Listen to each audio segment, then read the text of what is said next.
that ended quick. Hang on. There we go. That's what she said. Oh, Definitely not. never happens to me. What's up, everybody? Welcome to the Nerdrotic Nooner. He says my favorite Gary. He says blue-eyed Scorpio. Aw. I'm my third favorite Gary. So I don't know. Gary Oldman's better. Just call it how it is. We have a special guest. We're going to talk about Hollywood. I will bitch about Daredevil for at least 5 minutes. And we'll talk about Star Wars and everything else. But like right off the top, been meaning to get this guy on the show for a long time. You've seen him on the Film Threat Show. Old friend of Chris Gore. Met him a couple of times. Writer, producer, director, indie guy, Jim Agnew. Welcome to the show, Jim. Thank you. Thank you for having me. You forgot frustrated Californian too. That's frustrated Californian. Oh my God, we can commiserate. This is good. It's going to be a bitch about California show for about an hour. Settle in. Yeah. Okay, maybe not an hour, maybe 45 minutes. But hey, welcome to the show. Thank you. Got a lot to talk about, and we'll even I don't know, talk about your book a little bit. Cool. Your book. Hey, it's readable size. It's not like phone book fantasy. Okay. Thank you for that. Hi, Chris. How are you? Doing well. Also here to bitch about California. And I'm at the point now where, because I just keep hearing about more and more restaurants closing. Clifton's in downtown LA, which is iconic. That's gone. Really? Clifton's gone. No way. Yeah, and then you've got all these street dealers out there just selling stuff, where they test it. It would never pass any health inspection, selling overpriced bacon wrapped hot dogs. So yeah, I'm frustrated. Whatever happens in this next election, that's really going to determine whether I choose to stay. Mm-hmm. It's not that bad. Ooh. Is there mail-in ballots involved in this election this year? Yeah, it's California. Well, I would start looking for houses. Yeah. Luck. I'm sorry, but there's no way Gavin Newsom gets recalled and then wins this recall by like a landslide. That doesn't happen, especially when anecdotally, how many people have you met that go, I really like Gavin. He's a good guy. No one. Anecdotally, not one person. None. Same thing with Karen Bass. You can't say, I like what she's doing. Like the city is, this reminds me of Detroit. Boarded up old businesses, classic like landmarks, closed, like and in decay. This is reminders of, because I lived in downtown Detroit when I was in college and just saw like this was a once great city. That's what LA is becoming. Yeah, now, there's a malaise over everything. Yeah, and it's like, I've got a good video to show if this is our topic, like that just encompasses the state of Hollywood. Would you mind, Gary, indulge me? Absolutely. Okay. This is your show too, baby. Let's go. Yeah, look at this. So this guy talks, just listen to what he says here. Yeah. You guys want to know how stupid LA is? Okay, this right here is the famous Four Ladies of Hollywood statue, okay? It's got 4 famous iconic actresses from the golden era. A long time ago, like a few months ago, somebody crashed into this thing and destroyed one of the statues that holds up this pavilion, okay? It was Anna May Wong, the Asian actress. And instead of fixing the statue,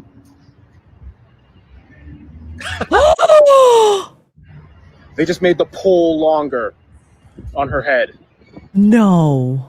Jesus. This is how LA does things. You guys want to know how stupid messed up is that? Stop so the Asian rude. hate. That's the first thing I want to say. Yeah, you got to retweet that. When did that happen? I don't know when it happened, but I love those, that like kind of opens up where Hollywood Boulevard begins. Yeah. Like Sunset.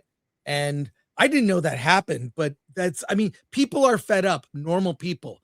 Will their votes count? I don't know. And I don't know a single person, anyone I know, that's in favor of the current leadership doesn't work. We need to go a different way. Yeah. Somehow go a different way. And Listen, I don't want a black pill. I hope you go a different way. That would be nice to see. Even like, I don't even know what a normal Democrat is anymore, to be honest with you. But let's just pretend there's a normal Democrat out there. Even a normal Democrat over commie Karen Bass. If that accident, the reason I asked when it happened is if that happened during Karen Bass's administration, it tracks. Right. Just going to say it tracks. Okay. This happened, I think 2025, August. Okay. So it happened during her administration. Yeah, exactly. Wow. Wow. And it's Anna May Wong. And by the way, it's Anna May, not anime. Anime. Yeah, I like heard anime. that very wrong. Or Wong. I don't know. Did you hear it, Wong? I'm not sure. Yeah. Not sure. Poor Wong. At the comic shop in San Francisco, we had so many Wongs. So we first initialed the last name. So it'd be C Wong, D Wong, E Wong. But there would be like multiple E Wongs or D Wongs. So we'd have to do the second initial. Oh my And our joke is never get the Wong in the box. We had a lot of Wongs, okay? We had like 20. I was in San Francisco. It tracks. You had to be there, I guess. You had to be there. X-Ray Girl, how are you? I'm good. I'm mostly settled. Lights are up, pictures up. I just got to get a couple statues to fill the boxes in. And then, I should be, my background's almost done. I don't Bisexual lighting. Yeah, I can change it. I got called out for having wicked lighting. It was green and pink. Chris is frozen in the most adorable pose right now. We should all be frozen in the Chris way. We look like Red October, Sean Connery. Yeah. It's okay. It's happening to everybody, Chris. Really? And I think it's a StreamYards thing, but it might be because you're using a Mac. Maybe you want to graduate to a PC someday. PC mess.is. Yeah. That's right. Where do we want to start? Let's start with Hollywood, shall we? It's been box office wise over the last month. It's been pretty good. They've got the Mario movie making a lot of money, and Project Hail Mary is the kind of movie you want to make money. It's just really good and fun. Before that, we had 2 months of nothing. So until Project Hail Mary came out, there was no tentpole that came out of any significance that made over $200 million worldwide at the box office. And that was after, and what carried it was Avatar, basically carried the first 2 months in the first quarter. But before Avatar came out, there was a huge 2 month span. I want to say it was September, October, Chris, where nothing came out. Like absolutely. There's a couple good movies, but nothing like made enough money to carry theaters. And now we're starting to hear theaters, AMC got hit, their stock got hit. And you're going to start hearing theaters closing. Like these buildings are too big. They take up too much space. They're too expensive to maintain. Freaking property tax on them is probably insane alone. And Hollywood is not providing anything. So we just came up with, I'm sure you paid attention to CinemaCon, Jim, a little bit. Yeah. So, Tom, oh God, why am I blanking on his name? The Sony CEO, Tom Rothman came out and said, hey, theaters, stop showing 30 minutes of ads before your movies, which I'm down with that. But the problem is that's the guy who greenlit Madam Web and Morbius.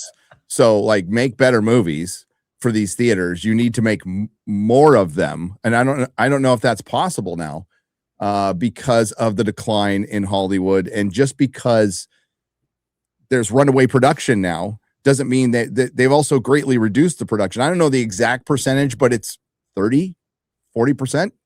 Jim. Yeah. You said there was a malaise over the town. It might not just be political.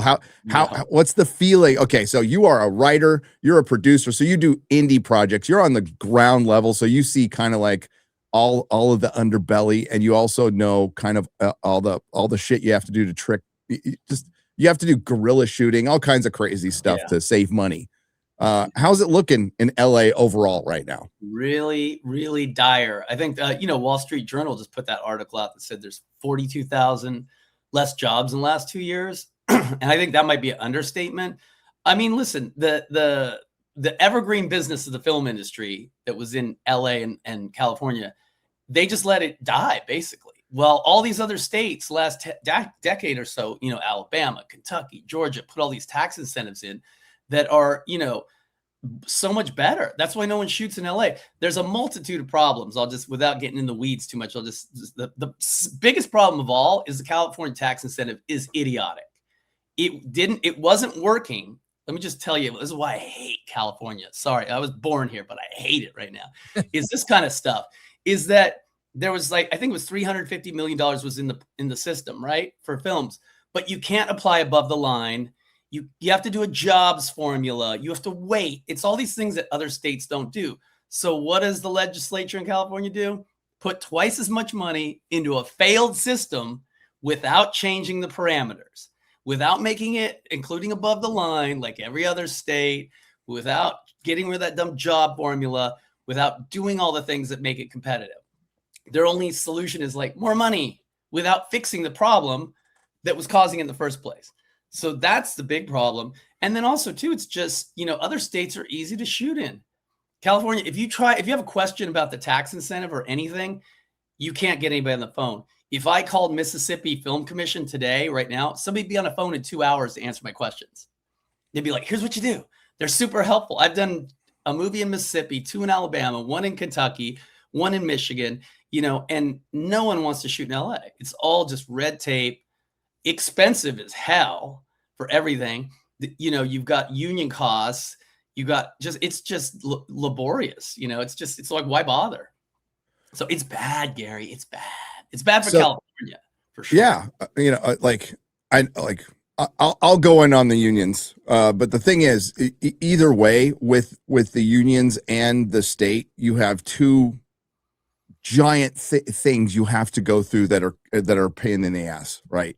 Major pain in the ass. Now, the bureaucracy of California probably would be worse because they are so unhelpful, but they've had forever to fix this, guys. They could, the Democratic leadership that is a super majority in Los Angeles and California has been in power, absolute power, for what, 30 years?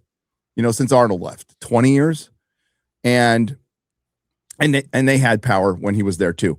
They could have fixed this problem overnight easily. This shouldn't have been a problem.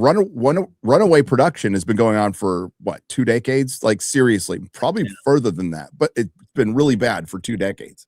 And all they've had to do was, how can you not have better tax incentives than the UK, which is like, have you seen how much houses cost in the UK? You see how expensive it is in the UK? And they have better tax incentives than California. I don't know how that happens other than just pure corruption and ineptitude. Well, there's one other thing too, that actually, that's why a lot of things go to UK and Europe, is that they have socialized medicine. So, you know, and whether you're for it or against it, that's just the playing field, you know, because if I shoot a $2 million movie in LA and I spend $400,000 on crew, below the line crew, I have to pay 30% on top of that for their pension and health. If I go to Ireland to do the same thing, it's 6%. So you do the math, you know, do you want 30% of a certain amount of your movie going, like $150,000, not going on screen, going to pension health payments, or a small amount? So that's why you Ireland, UK. And what happened to California's socialized medicine? They were going to like do their own. I was living there. So they were going to, when Obamacare was coming up, they're like, oh, we're going to do our own thing anyway. What happened to that? Yeah. Any idea? Like, it went the same place as the high speed rail. I forgot. Yeah, it just didn't happen. So what's that article you got there, X-Ray? It's actually the Wall Street Journal one that I think you were referring to, Jim. Yep. Yeah. Thank you. Give me a moment. I have to balance out Jim's Dodger hat. Oh, What? Padres? There we go. now? All right. Yeah. There Okay. you go. oh damn. I needed a haircut. So I'm like, all right. Yeah. Same here. Same here. All right. See how Hollywood's job market is collapsing. Studios are making fewer movies and shows than they did just a few years ago. The ones they do make are increasingly being shot outside the US. Now, Chris, my friend, and Jim, this is something we've been talking about, I don't know, for 5 years. Like this was going to happen. It was inevitable. And through the mistakes of going on strike at the worst time possible, COVID, which I am of the belief Hollywood would have recovered from COVID by now if they hadn't gone on strike. Things would be, because they were starting to get things rolling again and they shut down again. And you break the habit twice for the audience to stop going to movies while you're trying to build up streaming. You're cooked, as the kids say. You're cooked. By the way, Gen Z still thinks they made that saying and it's 100 years old. It's literally 100 years old. But here is a graph that looks alarming. That looks alarming. Change in employment from January 15, 2015. By the way, look at that big dip. COVID. COVID right there. The thing is, though, you guys were allowed to work through COVID. You were Hollywood was considered essential. The only problem with that is the paying customer wasn't allowed to go see the product. So you were allowed to make the product, but the paying customer in California in particular was not allowed to go to the gym or dude, we had Chris, when do you remember the mask mandate ending? Oh, it ended for about 2 weeks when they rolled out the vaccine. Then they brought it back. And they brought it back. California held out longer than any other state with the mask mandates. However, certain like cities like Pasadena did not enforce it. Orange County didn't care. If you went to other parts of California, it was like nothing was going on. And people, knew how ridiculous our governor is. So, it was, I can tell you I can tell you when it was, because it was 2 weeks before I left for Texas, Chris. It was February of 2022. So the mask mandate was on and off, but it was mostly on for almost 2 years. 2 years. And not most businesses, especially in North County, San Diego, were like, nah, you don't have to do it. It's fine. You don't even have to do like the face diaper. You don't have to have it on. So based businesses there, but it wiped out small business, and it really de-incentivized people to go to the movies, except of course when like Spider-Man comes out, then it makes $2 billion. But yeah, so we have writers and actor strikes down there. So you see that dip, and then look after that. Oh my. Yeah. Well, Gary, you know why that big explosion there from like 21 to 23 is? That's just because everybody was competing against Netflix. Yep. That's all that is. They turned on the money hose, Paramount Plus. I had a friend who was really high up at Paramount Plus. They thought they were going to be able to keep up, same with Disney Plus. So they just made content. And that I talk about in the book, that combination of the money hose and DEI is what fueled DEI, because nobody cared about the content. It was all about market share. Everybody's just trying to catch up to Netflix. And then when Netflix pretty much won, guess what happened? Everybody stopped making things like that, So that's why you've got that explosion there. And unfortunately, most of the good screenwriters I know, none of them got a piece of that pie. That's just the horrible shows we saw, and none of them are around anymore. So that's what that is. And that's why it's all contracting. And it was such a, it was the perfect storm, right? Because you've talked about this. And by the way, I have to make the distinction. There's money hose and money hose. So like one's a hose of money, and then there's people who are hose for money. Okay. Yeah. Just want to point that out. So there was also all the requirements, all the DEI requirements, HR requirements, post Me Too, post Summer of Love, plus the strikes. So you have a concentration. There's only so much talent in the world. There is. You have a finite number of talented people.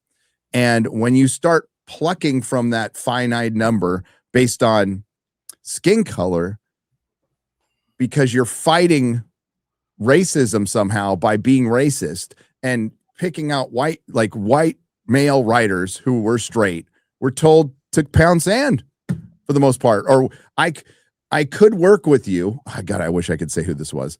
I could work with you. Chris, you were at this dinner. You know who I talked. Yeah. You know who I talked to. He's like, yeah, I had this big old project, but then they gave me like a chart of diverse writers I could choose from because I couldn't have my writing partner because he was white and straight. So I just said no. And when you hear it from somebody like you or other people, it gets real. It's like, wow, they really were doing this. It's not just a bunch of YouTubers saying they really were doing this, and that affects everything. So now you have where have a lot of these older writers gone? Are they writing books now, or like what happened to them? Yeah, well, they're all trying to do something. I mean, the writers, if you're savvy and smart, okay, let me take one step back. Here's the thing, and Chris has heard me probably talk about this. When you work in features, whether it's studio level or indie features, you kind of are starting your own business each time.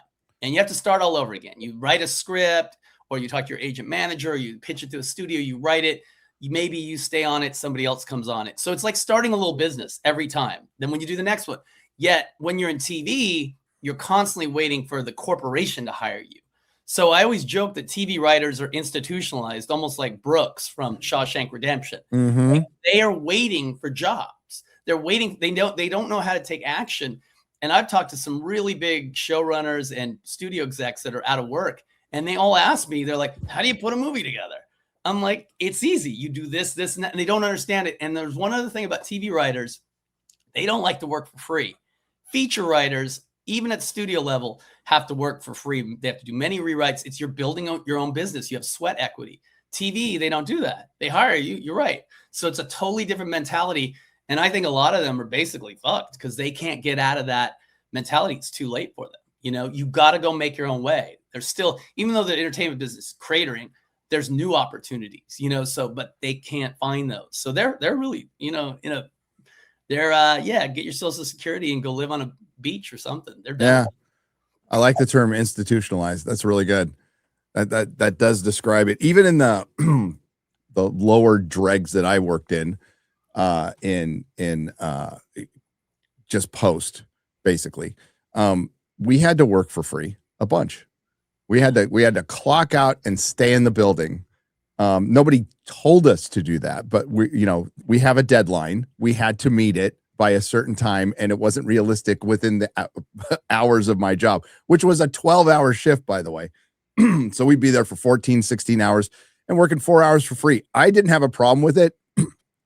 I was at the time I was also a small business owner. So it's just like, well, I don't see it as hourly work. I just see it as I get paid for this work and whatever hours I put in, whatever. And people hated that. They like, no, you should leave. I'm like, no, I want to get my job done so I don't have to like do twice as much tomorrow. Get it done today, but people would get mad. And I understand why, because it would set a precedent of, oh, now you got to work for free.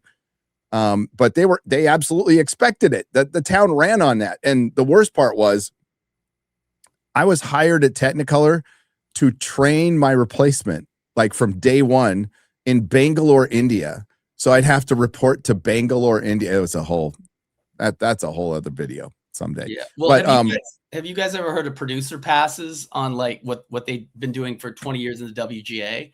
And what a producer pass is let's say Lionsgate hires you to write something, right? And they pay you $100,000. You write a script. Now there's one or two producers on there that don't work usually for Lionsgate that came along with the project, some independent producer or something. Lionsgate can't ask you to do another rewrite because they'd be breaking WGA rules and have to pay you. But the producer can ask you because they're not the one who hired you. And they just like divert the whole system. And they'll be like, well, they like this and that, but can you do that? And they've been doing that for 20 years. I think they're trying to get rid of that right now, but they'll find another way to do it. But I've probably done, as 20 something years as a screenwriter, 5 years full-time of free work, at least, it's part of the game. Yeah. I mean, you're an entrepreneur. It's an entrepreneur versus somebody who just is waiting for that corporate gig so they could have that badge and that security and the benefits. Yeah. And I just don't think the town is built that way. It never has been. I mean, the streaming thing was never going to work forever. And even Netflix, the gargantuan giant that it is now, its formula, in my opinion, is not really that sustainable. Because the thing is, the streamers found out really early, like what YouTube knows. You need content. And it doesn't really matter how good or bad it is. You need new stuff all the time to keep subscribers coming in, to keep eyes on. Now, eventually, I think quality has to matter, right? But there's enough of it. This is why YouTube's so fucking stupid. YouTube wants to be Hollywood, and all they have to sit back and rely on their creators and just kick back and kick Hollywood's ass all day long. They don't have to favor studios or stars, but they like the new CEO is kind of a star fucker. So like that's why he's such an idiot about this stuff. And yeah, I said it. It almost makes you miss Mama Susan. Almost. May she rest in peace, by the way. But yeah, that to the point where Netflix, Jim, back in 2016 was thinking about having content creators come on their platform. They gave it a serious think about having, like competing against YouTube. Decided not to do it, probably wise.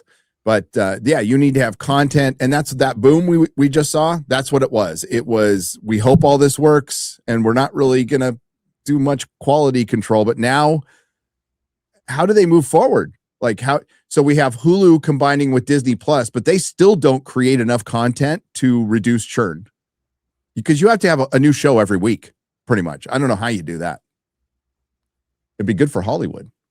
Yeah, I just skip over Hulu all the time now. It's like nothing new, nothing good. I'll glance at it just to see if there's something, and instead I'll watch Top Chef because that's more dramatic than half the shit on there.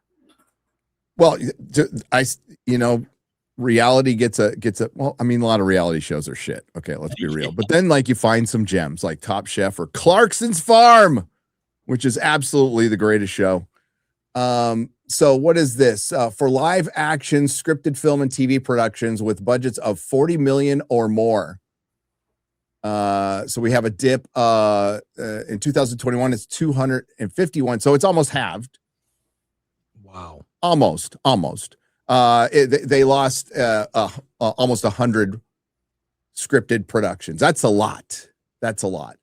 Rest of the world is up, a little bit. So overall, it's down. And what was off the top of your head, Chris? How many TV shows were produced in the height of the stream, like in 2021? We'll say. Oh my God! I think wasn't it over 600? Insane number. Yeah, that crazy. Doesn't number. Make sense. Yeah. Yeah. Well, I can tell you guys one other thing that I just found out. Because now that the WJ did their new negotiations NBA. Yeah, I can say this because we have these secret WJ meetings. There's only 10% of the people in WJ are employed right now. 10%. So there you go. It's 90% unemployment. Yep. It's an unemployment union. Yeah. Oh my God. There's only 10% of people are working right now. Do they go to meetings? They probably should, and just like, yeah, my name's Bob. I haven't been working for 2 years. So that's the thing, though. Being a full-time writer was supposed to be a rare thing, like a super rare thing. Unions needed more members. They got more members for a while. I remember during the last strike, and this was actors, so this wasn't the writers, Jim. They were I'll say SAG this time out of respect for you. I usually don't call them SAG. You can call them the Film Actors Guild. They were hiring extras who were not union to picket for them, and with dangling the carrot that, oh, maybe you can get in the union, and then there were fewer jobs afterwards. It was really a dirty tactic. Yeah. This new deal that they signed really quick, Jim. I mean, there was no. That's what happens when you got no negotiating power. I mean, they just. Here's the thing is I called Chris, or I think I texted you after let me take one step back. So every 3 years, the WJ has a big meeting before they, start a new NBA, and they explain to all the members what's going on. And you can go, and it's literally like a 5-hour bitch session where everybody gets in front of the board. They complain about things. They talk about the issues. The board talks to you about what they want to do in the new NBA and this and that. 3 years ago, before the strike happened, I went to one, and it was mind-boggling because all anybody talked about was diversity. Diversity, diversity, diversity. Where all the other ones I'd been to, because I've been the Writers Guild like 16, 17 years, all the other ones I've been to were people complaining about money. That's all they complained about was money and residuals. 2018, 20, whenever it was, 2020, money, residuals, money, residuals. This one was all about diversity, diversity, diversity, diversity. That's all everybody talked about. And you know, and people complaining that they'd been on a show for like 2 little shows, and why are they not a showrunner? Usually it takes you 15 years to be a showrunner, not a year and a half. But this is how people's mentality worked, because they were all new people who had been put in. Now, we just had another one of those meetings like 3 months ago I went to, and not a single question about diversity, not a single complaint about diversity. It was all about, how do I get a job? How do I keep my health insurance? So realities come down very, very hard on the whole operation. And people are just scrambling to survive. And it's funny how all that shit doesn't matter when you can't pay your bills. Yep. And the WGA came out and said, we just struck the perfect deal that we've always wanted. And like, of course, the producers are going to make it sound like that. And of course, the union's going to make it sound like that. But it was like you said, it was a deal out of necessity. Listen, the producers couldn't afford another stoppage too. And just the thought of it. And I know it feels like the big strikes were just yesterday. How time flies. Yeah. Here's you know, an article that. Oh, go ahead, sorry. Go ahead. Chris. I was No, just go going to ahead. say one other thing about what happened on the strike during the strike too. I'll tell you guys this, and a lot of older senior people have been around were complaining about this, is that there were so many people on the picket line and striking and so gung-ho because they were all out of work writers. Most writers in the WJ did one job and they got in, or worked for 1 year, and you're in forever. And they haven't worked in years and years and years. So they used it as a networking thing. They'd go to the picket line every day, hoping they can make friends, get jobs. And the old dogs like me and a bunch of people I know were just like, these idiots, these morons. These guys are not going to hire you because you're walking around with a sign. They're going to hire their friends again, you know? There is hope. Share what I just put in there, Gary, if you would. I used to be a Hollywood writer. Now I'm lugging lumber from Home Depot. It's an upgrade. Wow. No, Hey, it's honest work. yeah, look, I'm not going to fault a guy for making a living. I mean, you know, we've all done jobs we didn't like to get to where we want to be, but this is not a rare story. This is now common. There was a story not too long ago about writers delivering DoorDash, you know, and just doing whatever it takes to survive. And I know people who have been in the industry that just are changing careers. Just like, I can't be spending more time getting a job than doing the job. But yeah, it's sad to see, but this is more common than you think.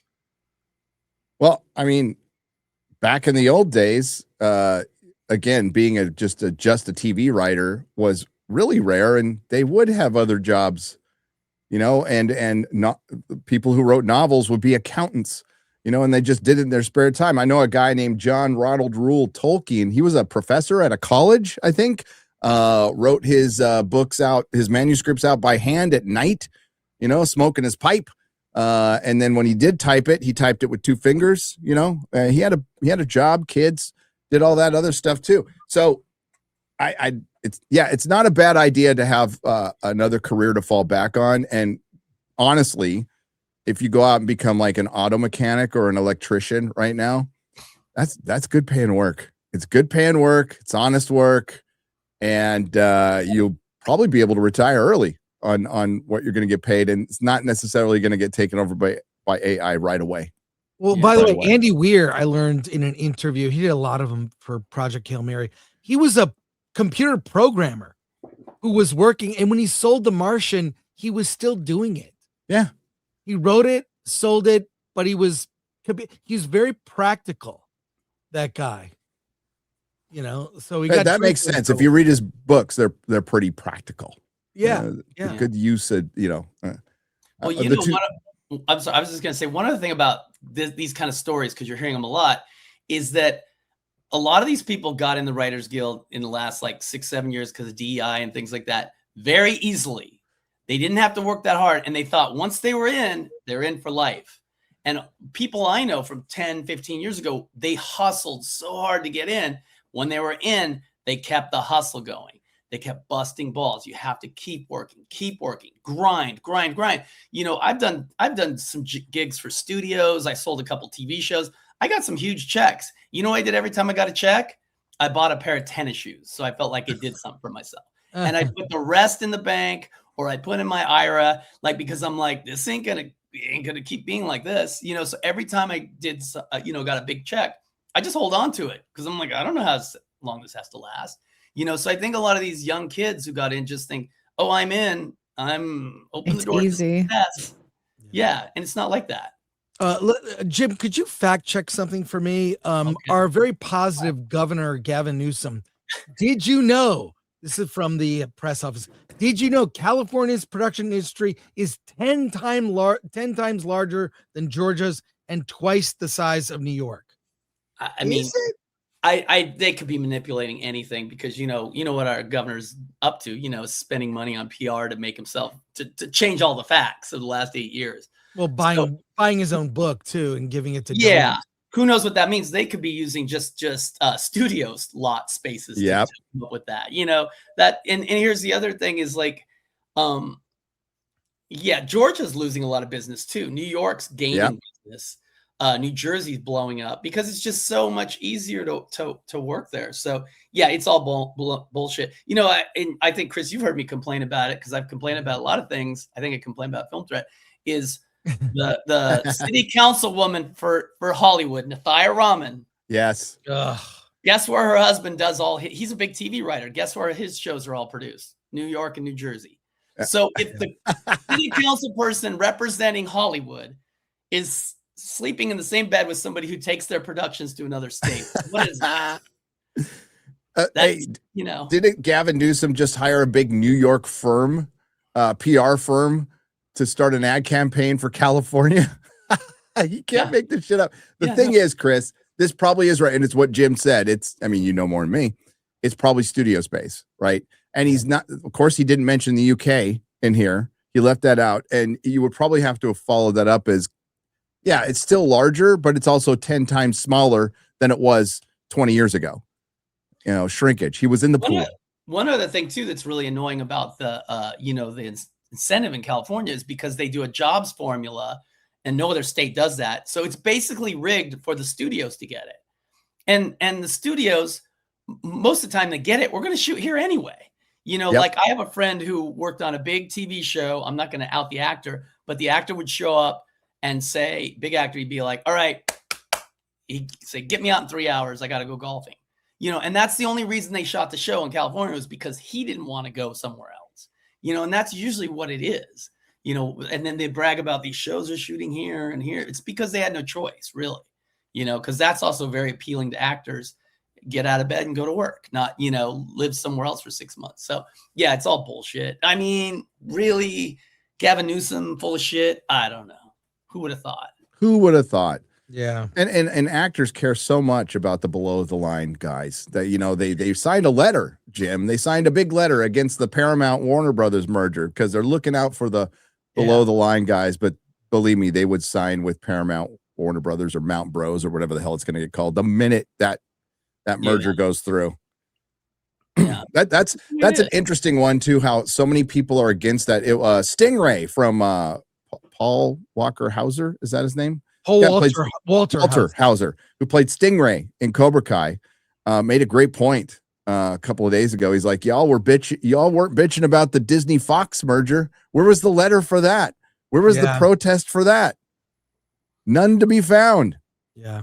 But now everybody's like rallying against and it's because Ellison talked to President Trump maybe twice, or maybe his dad contributed. So Hollywood is just against this now. And the funny thing is say that I don't think they're stopping the merger, but if they do they are they under the belief that Warner Brothers and Paramount can continue independently as streamers? Because they can't. Yeah, they can't. Taylor Sheridan's walking, so Paramount's done, and Star Trek is destroyed. So they have nothing, absolutely nothing, and they'll like, how long is a Peacock going to be around? Like for real. Right. Does anybody subscribe to Peacock? Anybody? That's Universal's. Yeah, watch Top Chef. So Is that on Peacock? yeah, I like Top Chef. And my girlfriend watches, sometimes. That's the one I unsubscribed to because I was watching Twisted Metal, right? And that was it. And it sucked. So I unsubscribed. It's just such an unfortunate name too. Peacock. Who would name that? That's yeah, that makes no sense. I think they should call it Mount Bros though. Like when they do merge, Mount Bros that's my vote. They get my vote for that name. Chris, you got back from CinemaCon. You extensive coverage. You and the great Alan Ing the Merciless. Yes. Lots of hype. Just did a video on all the hype for Doomsday, but I think what got lost in the sauce is Supergirl had a really bad presentation, didn't they? Really bad. And the clip they showed was terrible.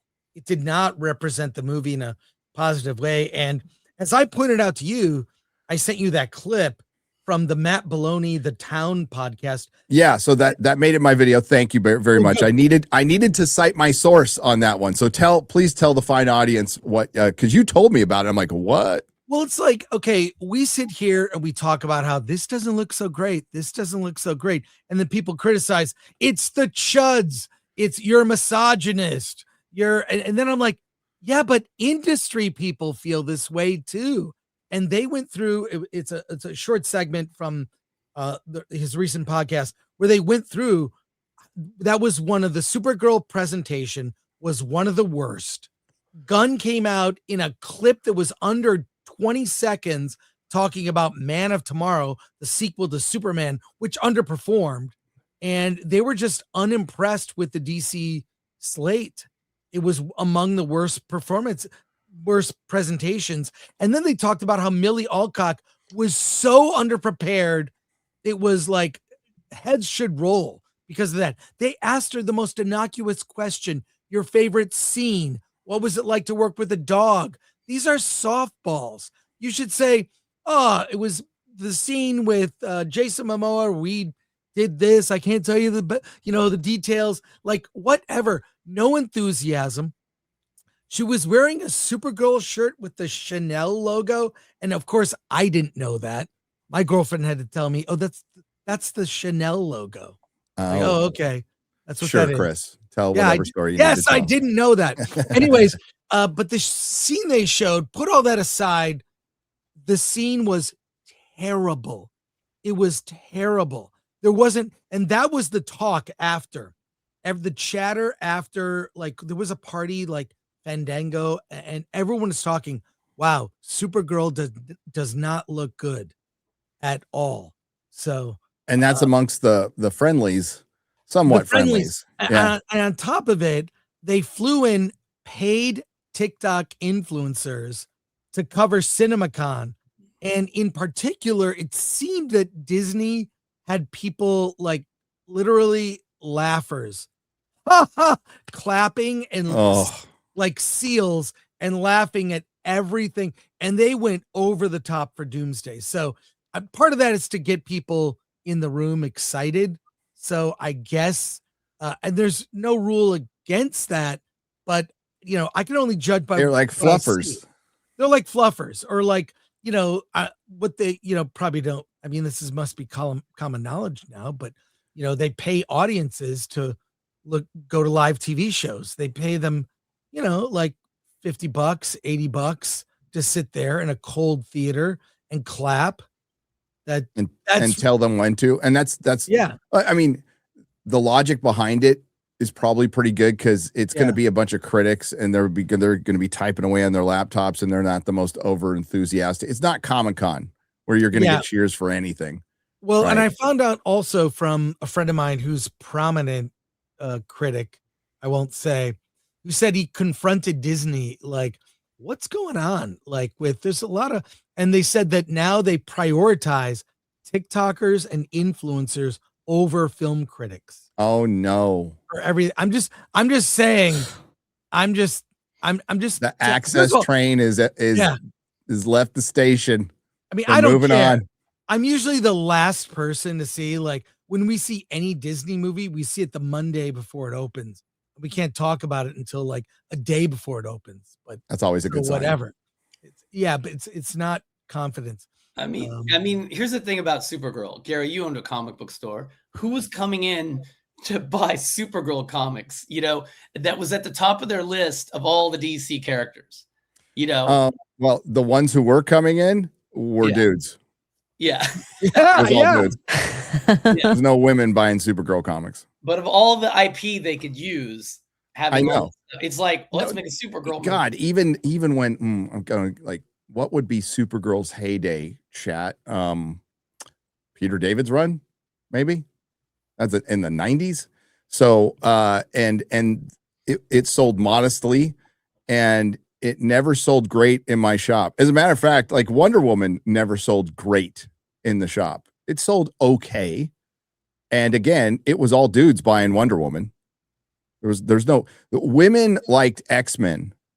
The X-Men, Vertigo, Scott Pilgrim. That's pretty much what they gravitated towards. Yes, there were some women who bought like DC Comics.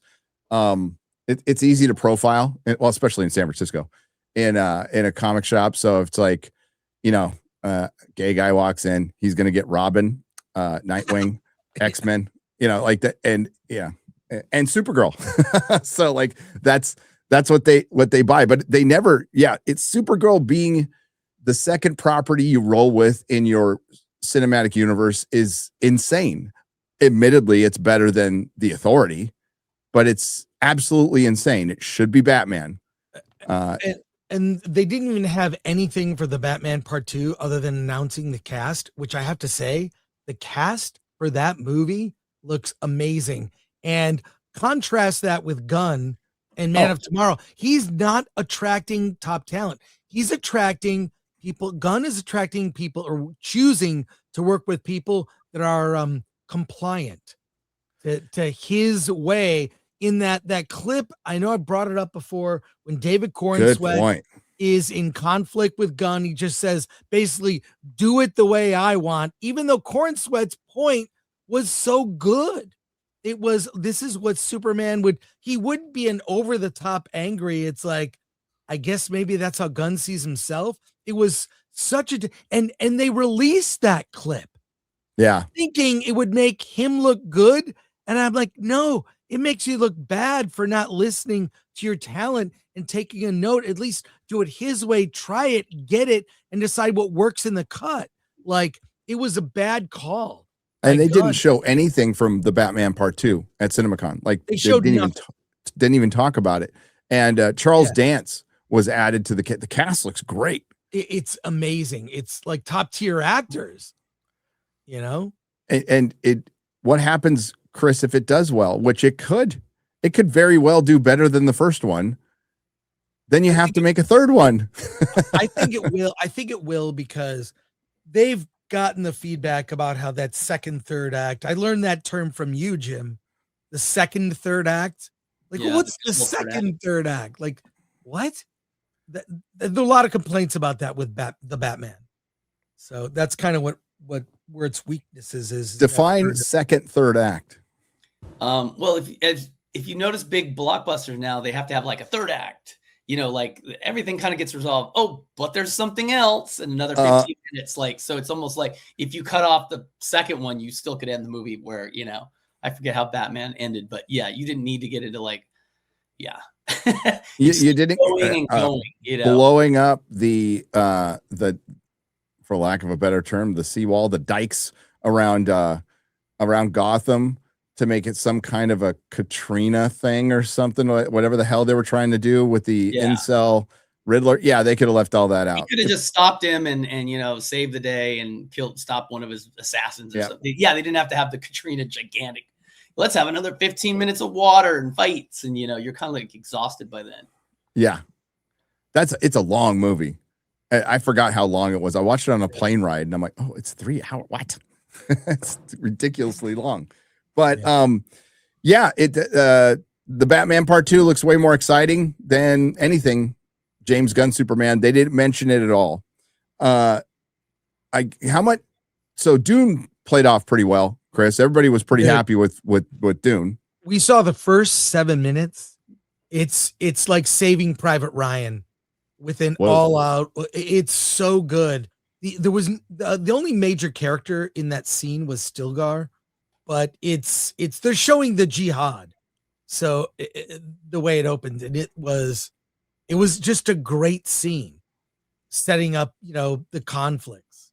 So I think everybody raved about that. So what would you say? I mean, everybody's saying Doomsday was the winner, but would you say Dune was the winner? I'd say Dune was the real winner. Yeah. Doomsday, it felt fake. It felt like I really feel the hype behind Dune Part 3 is organic. Like the first 2 movies, the way they were released, they kind of got screwed. It's built a following as people rediscover it on VOD and DVD and whatnot. So it's kind of built a fandom. Gen Z and Gen Alpha apparently really love Dune. So that's encouraging. And now it's built, and the cast for Dune Part 3 are really just like, again, top tier. Mm-hmm. Not like hiring friends, hiring talent, right? Yeah. Like really It's like they're there to act, where in the Marvel movies, they're just there for cameos or just like, look at me. Where's my residuals, And you saw the clips. Disney was the only studio, to their credit, that allowed you to film not the video, but any of the speeches in the room. So you saw the clips of like Downey. It was so fake. Everything about it was so scripted. I mean, you saw it, right? It's just like awkward, like, we're going to do this, like, it's just so like, okay, we get it. We're here to see the trailer. The fact that they haven't released it, I mean, maybe that's smart. I mean, it really, to me, it was a tease. I think they're trying to create hype, but just, you don't have to describe the trailer, Chris, but describe your thoughts on it, critiques on it. Was it good? Was it engaging? Is it going to get people fired up for Doomsday? I think it would have if there was a build up to this. Like, one of the highlights was Gambit fighting Shang-Chi, got shears. We saw clips that we've seen before of, the X-Men and Scott Summers going like full optic blast, which I think is cool. The exchange with Thor and Steve Rogers, not Cap, Steve Rogers. He's not going to be Cap the whole movie too. That's so dumb. I don't know if he's going to be in street clothes, but he's going to just be Steve Rogers with no shield. Yeah, well, it's interesting because the end of Endgame, when Steve Rogers comes from the past, the events of Doomsday have already occurred, right? Because he's old. He's not old Steve Rogers in this. They must have. So that, I mean, wrap your head around that. He's returning after all the events, so we know he lives and survives, or a version of him. So I don't know. There's not the energy behind it because there was no buildup. Whereas there was such great buildup. And phase 4, 5, and 6, whatever, just seemed like a waste. Shang-Chi was in it, and the Fantastic Four and Shuri. I mean, the thing I've been thinking about is if this is an amazing movie, let's just say it blows everybody's socks off. Does that mean Marvel just kind of forgot how to make a movie for like last 3 or 4 years? For 3 base, yes, it's great. It's like, are you admitting defeat that since basically, Endgame, everything's pretty much sucked? It is admitting defeat 100%. Like, people are trying to cope with that. But when Kevin Feige comes out and goes, yeah, we're adding new footage to Endgame to bridge Doomsday, you don't need to read between the lines. You didn't really need to watch phases 4 and 5. We wasted your time. And it's obvious because the villain they built up, Kang, is gone. And there was no cohesion with that stuff anyway. With the incursions, they're explained 3 different ways. If you watch any of the shows, they're explained 3 different ways. In Spider-Man No Way Home, and in Doctor Strange Mom, and in Loki. So none of it makes sense. Nobody talked to each other. There was no plan. So they ended it with Loki being the god of green spaghetti, the god of stories. And I don't know. Apparently, Kang was dealt with in a What If series I didn't watch. So he was dealt with, I think, killed by Captain Marvel or something like that. I don't know if they mentioned that in this, but we got to ask Rob. Rob has read the script. Well, We got to ask him if they mention Kang? Like, is it a sentence? And then Chris, you've been on me, and I might. It'd just be a lot of work. You've been on me to make a video about all the open threads. Oh yes, left from all the phases, not just phase 4 and 5, like all of them. It's a long list, bro. It is. So are they going to tie all these threads up in Doomsday? Hey, Monica Rambeau was trapped in the X-Men universe at the end of the Marvels. She's not even going to be in Doomsday. Yeah, I like the idea of Lewis from the Ant-Man movies, played by Michael Pena, just explain it and just like, whatever, Yep. This happened and that happened. And that was the thing. All the little post-credit scenes in phase 1, 2, and 3 were either comedic. I think one of my favorites was Captain America. So you're in detention. That was fun. Yeah. Right. Couple fun ones, but ones that they all seem to be building to something. Yep. We've not built to Doomsday.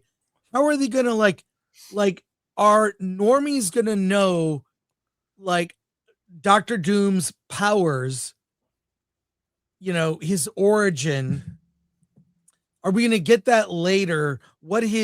I feel like now they're throwing in so many characters. Can the audience keep up on, okay, so this guy can fly, this guy's super strong, this guy stretches, this like there's too much to, I think normies may be out. The thing that annoyed me the most was learning that the TVA is a big part of Doomsday.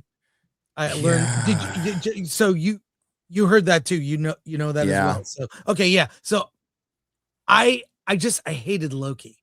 I could not stand that series. I know people raved about it.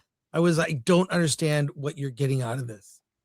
It was just god awful. It destroyed. It was just making shit up. It was. And the writer, Waldron, he worked on that and Doctor Strange Mom, and I got a clip of him that Mahler found, by the way, and he approved that I can use it, of Waldron saying, yeah, we just make up stuff as we go, and that's what they did with Doomsday.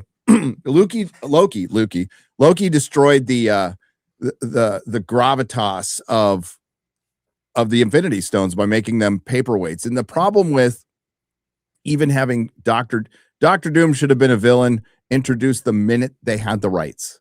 The minute they had the rights, they should have started like dropping in little seeds for Doctor Doom. He is the number one villain in Marvel, without a doubt. But the problem is he's still a man, right? And Kang was a man. Kang is it's a villain that's been retconned to hell, but it's Kang is a descendant of Reed Richards, right? I know the family resemblance is unbelievable, but he's still a man, right? So you're following up, taking on the Mad Titan, Thanos.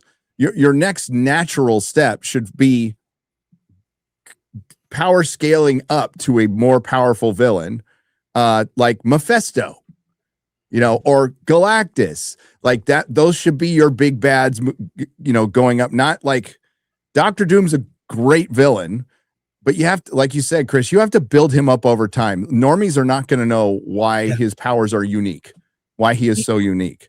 Even though Doctor Doom has been in previous Fantastic Four movies, those performances were not great. No, not great. It was not, and not to mention what is going on at Marvel. I know you covered this, Andy Park being laid off. Yeah. Like, this is unbelievable, right? Yeah. So despite how we feel about the art department and the effects, this guy has been Marvel since 2010, right? Like, this is the main guy. And that, like, they're letting him go before Doomsday. Who's working on Doomsday? Chris? That's what, yes. Who is? And are they leaning into AI? I mean, well, I have a theory on this, and I think it's I could be right, could be wrong. I think they laid off a lot of the visual effects department so they can subcontract things out and allow those guys to use AI. So they're kind of like one step away from using AI. They're like, well, we did a subcontracting with this company that's using AI, and if they get sued for their AI, they're indemnifying themselves, It's like it's like rendition. It's rendition. You find another country to torture your enemies, so you have plausible deniability. So like it's AI rendition. Yeah. That's what I think is going on there. Jim, the only reason they haven't gone full AI, and you know this, I'm telling you something you absolutely know, and so does Chris and most of the very smart audience. The only reason they're not using it is they're afraid of their own people. That's it. They're afraid of the blowback of their own industry. Otherwise, they'd be full bore in this because it would be already saving them tons of money. Well, you know, one other thing is there also the one other thing on top. You're right, Gary. The other thing they're afraid of is AI polls from, you know, known things, you know. Yes. So they don't want to get sued, but there's a bunch of companies you haven't heard about yet that are building these like databases. You know, like I have a friend who works for a company that's building this animation thing that they're creating all the characters themselves, so they own them, and then they'll license out to studios to do animation. So there's a lot of those coming down the pike, and they're just going to create their own assets, which then are used. So you have no worry of that, and that's what studios know is coming too. So they're like, oh, VFX, what do we need these people for? I mean, you know, the credits lists behind a movie have gotten ridiculous, right? Remember when we laughed for the Lord of the Rings extended editions? If you had signed up for the fan club, you were going to be part of the credits of the extended edition. So if you watch them, the credits go on forever. Well, that's now a normal movie. Yeah. You know, you have 300 people who worked in some VFX firm in Malaysia or whatever, and you just see all these names that X-Ray Girl would recognize. But it's you don't need to pay those people anymore. It's like you don't even need to farming that stuff out. I don't want to out him, Chris. One of our friends who worked in and around Marvel, who might have given us a lot of really good information, is he's one of the casualties, unfortunately, of everything that's been going on, which is a complete bummer for him. Love the guy, but and there goes all our information. But dude, it's part of it. It's they can't hold this back at all. And if you're getting rid of Park here, like, you know, I'm not going to say he was a household name, but I knew of him, and he had been around forever. He had been part of the early on when they were doing like the Art of the Guardians of the Galaxy book. He'd be because I had that, Chris. He was prominent in that. So now end of an era. I was there at the start of the team that broke the mold. Oh, sorry. Going to it's all good. It's all good. Yeah. 16 years, 40 films, and 15 films led as director of visual development. I couldn't be prouder of the history we made. My journey continues. And listen, some of the effects for Marvel movies freaking sucked. It was terrible, but like they were under unrealistic conditions, to be fair to them. They were given deadlines that they couldn't keep, and they had to roll with. They were fixing stuff after movies came out, Chris. Yeah. Because you can do that now. If something's egregious, you can fix it and just update it, and particularly on streaming. Yeah. And that's a common practice now. You know. Yeah. Well, I learned an Indian movie that you have no plans to see called Ramayana. No, it's Ramayana. It's coming out. It's a 2-part. I like ramen. In any case, the company that did the effects for that also did the effects for the Dune films. And that's right. It's like, oh yeah, this company in India. And we've talked about like why the effects in Dune, like they, first of all, the sound design really helps. But secondly, like Denis Villeneuve likes to film in natural light, like outdoors. And that's why so many visual effects do look fake. When you shoot under those fake conditions of like fake light, it definitely adds to that was in a shot in studio under controlled conditions, but shooting in the desert with natural light adds to the realism, the verisimilitude, as that was Richard Donner's term. He liked to talk when discussing Superman, making it feel real. Yeah. Right? And so that's why those effects seem so superior. I wonder if they're going to those companies, those overseas companies now. I know Well, they farm probably. stuff out a lot. Well, as And Jim just said, they have to, Yeah, I mean, I joke that when you saw the credits for like a Marvel movie, they should just have a QR code that goes to a link to download a PDF to get all the credits, rather than have you sit there for 8 minutes. Yeah. And the weird thing is, I don't think they're obligated to show those credits. They just, I think it's just, look at how many people we had. Aren't we awesome? That's, I think, what part of it is. What really sucks is the credits that they miss, crediting comic creators, or they're buried at the very end, like Len Wein or something. Yeah, you give them a little more credit, Or you could be like Alex Kurtzman and just absolutely rip off Star Trek novelists and don't credit them at all, Yeah. That's what happens. So it's coming off of CinemaCon, Marvel flexing, going, we made $37 billion off. No, $33 billion off of 37 movies, blah, blah, blah. Like the day after you laid off over 1,000 people. It's not exactly the best look in the world. Yeah. But it's going great, guys.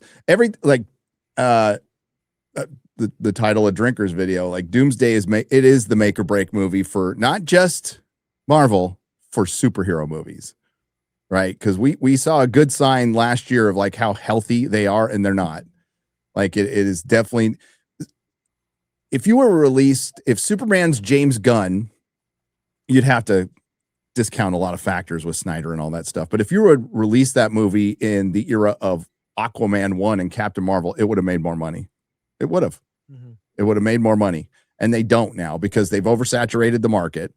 And I think Marvel is now suffering from what affected Superman's James Gunn, aside how I feel about the movie, was the 6 or 7 flops they released before it. That has an effect on your box office, and especially when James Gunn comes out and says Flash is the best superhero movie he's ever seen, which is what Doomsday could look like. Don't think Doomsday could. You would like to think that Marvel would try a little harder, but Doomsday could certainly look like the Flash, where Alan Cumming is just a head floating on like a fully animated like Nightcrawler. Body, which maybe he'll be in this proper. I think everybody's going to probably be in close to their proper costumes, Chris, which this frustrates me more than anything. When I saw Deadpool and Wolverine and we got Wolverine's mask, everybody's like, oh yeah, it only took him 24 years to put on that effing mask because they thought it looked silly before. And it doesn't look silly. It's iconic. It's great. So yeah, and it's being written on the fly. A movie being written on the fly is just, I don't know. They were able to get away with it with Iron Man. And I think once they got away with it with Iron Man, that was kind of like the Marvel way, which is interesting because it's really close to what the Marvel way was for comics. The artist would start drawing stuff out and Stan Lee would fill in dialogue. I just don't think that's sustainable. And that's why the movies cost so much. And Dune is successful because it didn't cost that much. And they did previs and they planned. We talked to an effects guy at Comic-Con, Chris, you and I. Yeah. And the first question we asked him was like, how in the hell did you do this so cheap? And he's like, oh yeah, we just planned. It's a crazy idea. We I think also stick with our plan. They were able to get away with that in phase 1, 2, 3, doing it on the fly because you had filmmakers like Joe Johnson, like Shane Black, Favreau, all those guys, Branagh, those guys can do that. Chloe Zhao and Kate Shortland, I don't think can manage a $300 million movie and rewrite the script on the day. They're just not those kind of filmmakers. I think that's where they really suffered. I think you're right, Gary. They have been doing it on the fly, but you can do that with great filmmakers and they'll come through. But you can't do it with these indie people. They're just plopping out here's you. Oh, you did an indie movie. Now you get Shang-Chi. Good luck. I think with the Russos, after the Russos' success, they thought, well, we could just make any director. We can do this. Is easy. We don't need big name directors who are going to want to see their vision on the screen. And they got rid of Whedon, and they didn't bring back any. They bring in Taika Waititi, and they got lucky with him in the first with Ragnarok, but then we got to see the real Taika Waititi in Love and Thunder. Woo. Yeah. The God. Eagle versus Shark Love and Thunder version. Yeah. Oh, dude. I was just going over in prep for my last video, just going over all of those phases, those last two phases again, and all of those shows. And I'm like, God, none of them were good. Like none of them were. None. And even the hits were like, they're okay. You know, Mahler might disagree, and that's fine. But like No Way Home, Deadpool, Wolverine, and Guardians of the Galaxy Volume 3, none of them were great. No. None of them were great films. And that's a half a decade. And you know what makes me really mad is probably my favorite Marvel character is Moon Knight. And watching that aberration was like, I'm like, okay, this is going to be a piece of cake. You got, great actors. You got some, I guess, good directors. It's a skit. If you just stick with a schizophrenic, mercenary that writes itself, who doesn't know what he did the next day, things like that. And give him the personalities and be Mark Spector. It turned into like giant hippos and floating moons. I'm like, what the hell's going on here? Yeah, it should be a street level superhero. I am of the belief that you don't even go to the schizophrenia part. You just make him freaking Batman. You make him, supernatural Batman, and that you can even go a little noir with it, and that you could have made that show forever. Yeah, it would have been so good. Moon Knight's a great character. That, like, you know what? Honestly, in the comics, they don't know what to do with now. But that's Marvel. Marvel Comics also had layoffs as well. Not enough, in my opinion. Should have had a little more, but they got affected by this too. But CinemaCon theaters are back. Well, I'm an eternal optimist. Good. I want the theater experience to survive. It's not going to be on Hollywood movies. It's just not. They're not putting out enough product.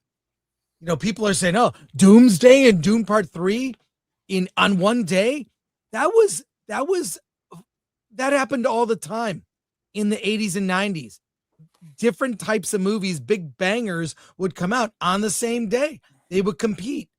So not a big deal, but we went over, Gary, I don't think it was last week or the week before, we went over what's coming out this summer. It's a thin list. It's pretty thin. And Mandalorian and Grogu wasn't even on the list of most anticipated movies. But I'm happy to tell you, I got an email.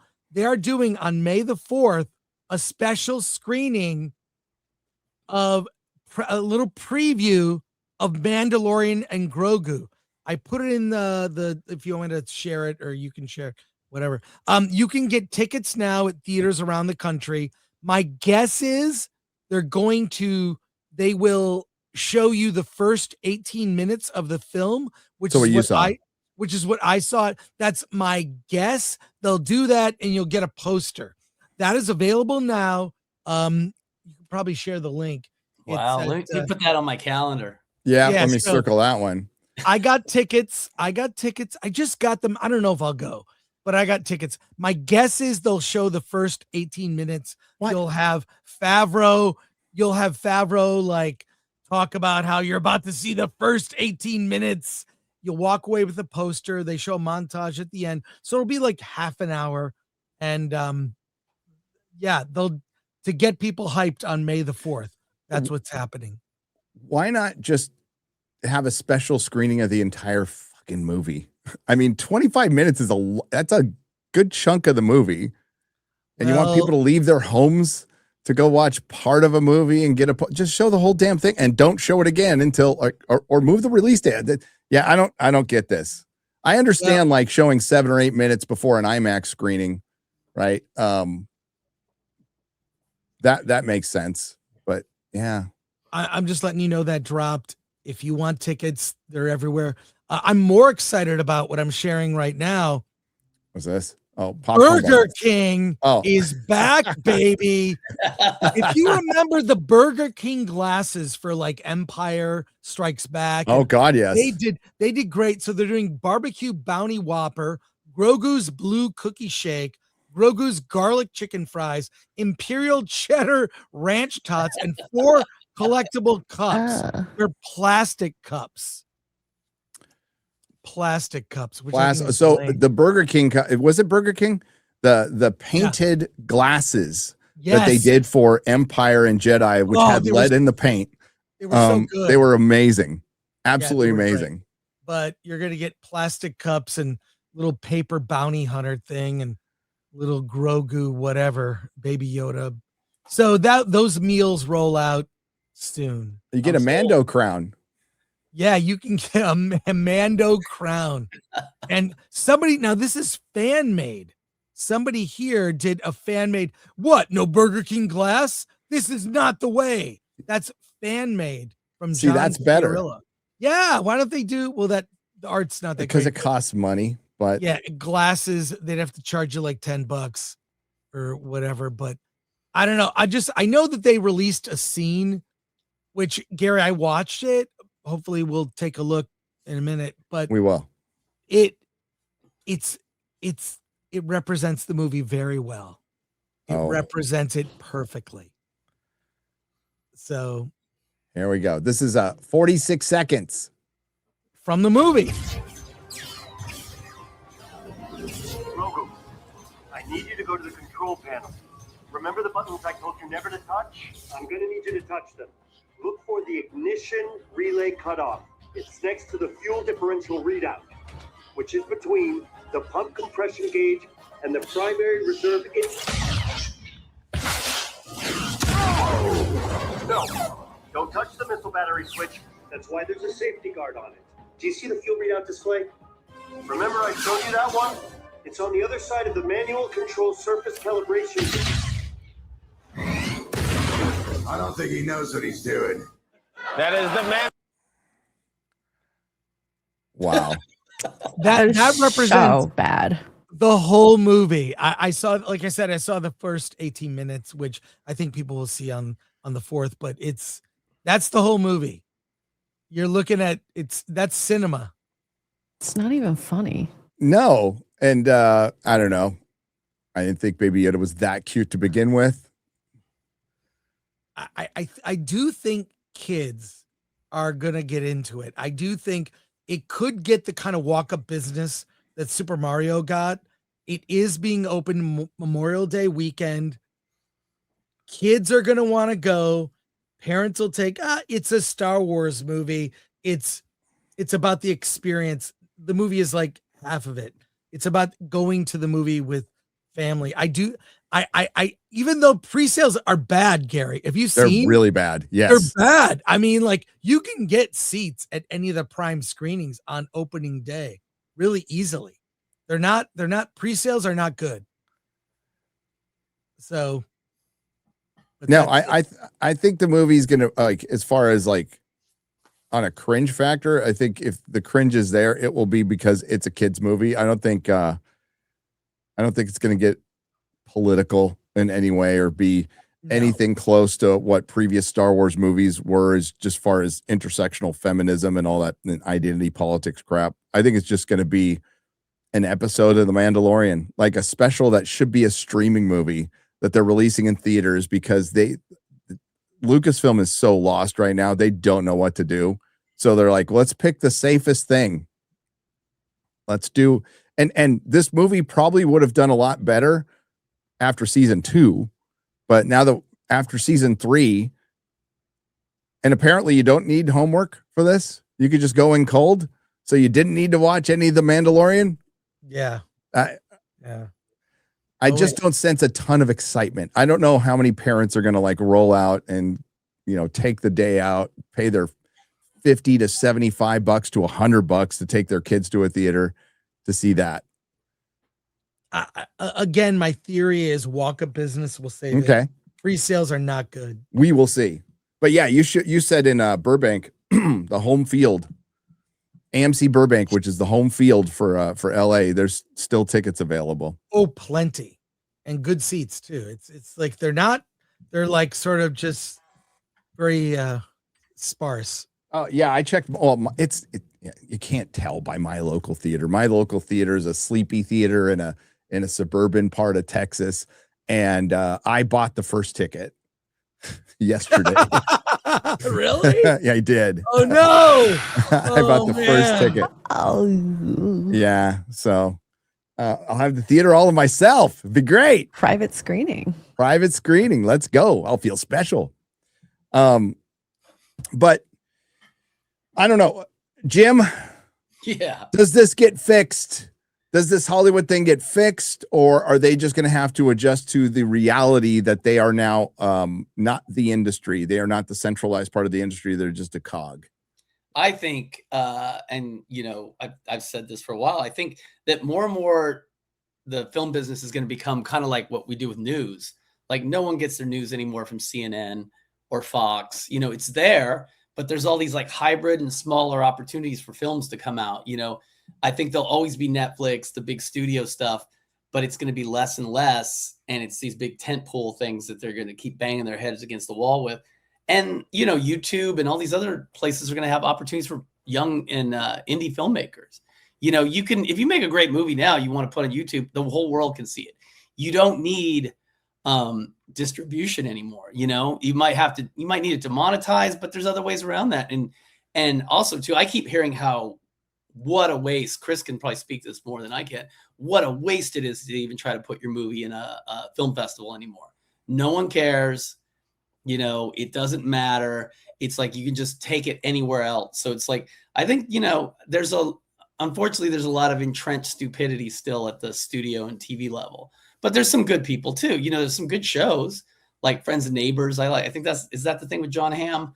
Like, that's a fun show, you know, but there's a lot of bad shows too as well. So I don't know, but I think things are so expensive, and with the cost of living, when I say expensive, I mean the shows are so expensive. They've got to bring down the cost. They got to make better product, you know, because it's the, you know, the economy of attention, you know, and they're not winning. So that I think the film business will survive, but it's going to look completely different than it has the last 5-6 years, or even 20 years. And I think there is a growing movement with, we've seen like recently three YouTubers get their films in theaters. Actually, a fourth one I know about. Yeah. Like, and Markiplier, I saw an interview with him where he's talking about like he's like, oh yeah, I need a trailer. AMC was like, we're going to open your movie on some screens. We need a trailer to show. And he was like, oh crap. And he cut one together himself just at the last minute, you know, of the deadline. And, you know, it had a built-in audience, a movie that cost $2 million that made $50 million. Now that's an anomaly. Okay. But you're going to see more and more because AMC and Regal, for that matter, and other chains are open to like, what do you got? Product, what do you got? I mean, they're opening that Billie Eilish concert film. You'll see concert films. They're doing more and more like, you know, MMA stuff and sporting events. Theaters need a reason for people to come to experience things on the big screen with premium screens. And we haven't even talked about that Infinity Vision thing, which is such BS. Tell the fine folks what Infinity Vision is. It's a branding thing that Marvel and Disney are rolling out in anticipation of Doomsday because they're embarrassed that they lost IMAX screens. So they had to make up, literally, they're not building any theaters. They're not putting in any special equipment. They're branding screens that already exist with a brand called Infinity Vision, which is apparently certified by them to be large format screens that have great sound. That's it. They're rolling it out. So THX. It's like, yeah, but they're re-releasing Endgame in theaters in September with apparently additional footage. And I'm predicting, they didn't say this outright, my prediction is we'll have a new post-credit scene. Yes, absolutely. With Steve Rogers. Correct. So they're going to do that. And that's when they're rolling out Infinity Vision. It's to compete which is an with app. It's a certification, right? Like, yeah. And the thing is, they didn't film it for IMAX. No, So they didn't deserve the IMAX screen. You didn't film it for IMAX. So fuck you. You know? I also predict they're gonna release Doomsday early. And because the 11th is like a hole. December 11th, Jumanji moved from there to the 25th. There's a hole. I think they could say we're doing fan screenings, limited, as a way to hype it, right? Yeah. Like, and everyone will sell out. I mean, the fact that Dune Part 3 has already pre-sold tickets and they're reselling tickets, you know, the Odyssey released tickets 1 year early. They haven't done that yet. Like, a lot of the marketing behind Doomsday have been complete missteps. The chair stream, the 4-hour chair stream you and I watched live. Oh my God. And then those like 4 trailers that connected that got like no reaction. Chris. Yeah, that was remember we can we can say saw this the whole now. thing. Yeah. So the person we both talked to warned us of the chair stream beforehand. So he said we're doing a thing. So be ready. So that's why Chris and I were like, we're gonna stream. But he didn't tell us exactly what it is until it started. And I'm like, what the fuck is this, dude? He's all, oh wait, it goes on for a lot longer.